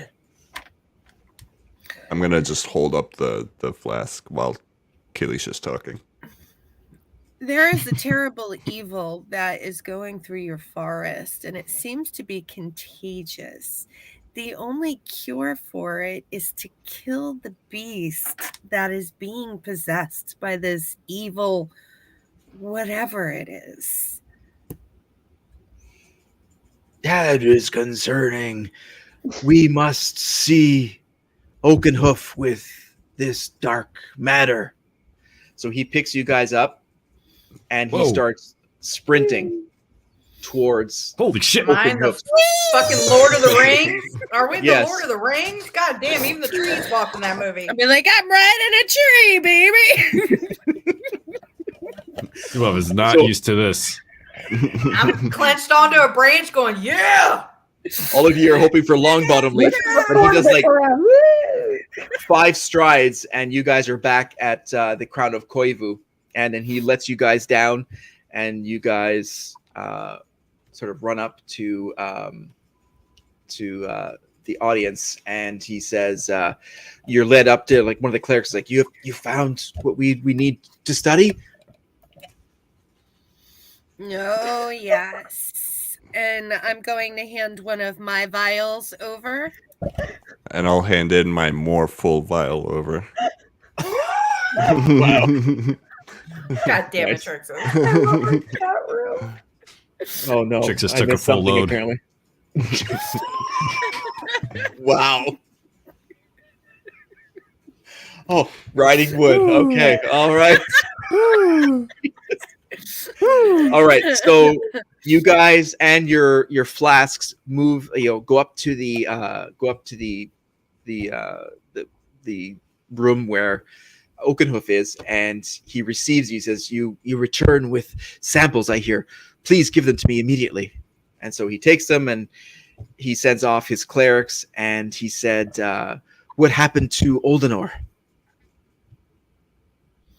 Trix, do you want He dropped us. He dropped us off. He was not infected. Well, yeah, Oh, we he was had to infected. we had to beat the snot out of him first, but I brought him back. He was infected. We have restored him. So you brought him to death and brought him Yep. back, and that's when this dark evil came out of him. Yep. That Yeah, is correct. it seems like when from our experience in the last few times we've encountered the black ooze, that it for some reason leaves the body and goes back into the earth when the creature it is inhabiting dies and then finds a new host. And we had to take down the old tree man, and once we extracted the ooze, the great Trixus, brought him back with my healing powers. Dinestra rolls her eyes. Yeah, this guy. Haley Oakenhoof should rolls just his face eyes. palm. I saved the tree man. I am grateful for your collective effort to discover this darkness and to keep Oldenor alive. He is an old ally and a treasured part of our forest, and I thank you for making that sacrifice to bring him back. I truly do. And UC's definitely honest about that. And so I'm just going to wave a hand here. And then so a little bit later, one of the clerics comes back and says, "High Priest Oakenhoof, I have results from the study of the dark matter." And he has a scroll with him, and Oldenor moves you guys back into the conference room and closes the door. And you guys sit Oakenhoof. down. Oakenhoof, what did I say? You said Oldenor. Wow. Okay. Well, it's also midnight stuff. Oakenhoof. Oldenor's outside. You can't fit in here. Oakenhoof brings you guys inside this room, and he closes the door, so there's none of the other clerics are in there. And he opens the scroll, and he reads it, and then he closes it, and he's my clerics have determined that this darkness is evil and infects others, as you have known, and it's only excreted through death. But there are shards within this. That was Trixus. Within this black ooze, there's small shards of crystal, and they have found this crystal, and they have fused this crystal together. And he pulls out from the scroll, he holds a little shard about this tall, and you guys immediately recognize it as a shard that looks identical to the dark crystal or the shadow crystal you guys were all encased in. Finestra. In the shadow realm. He says, "Does this look familiar to you? There are tiny particles of this crystal within both samples of the dark ooze that you have brought back to us."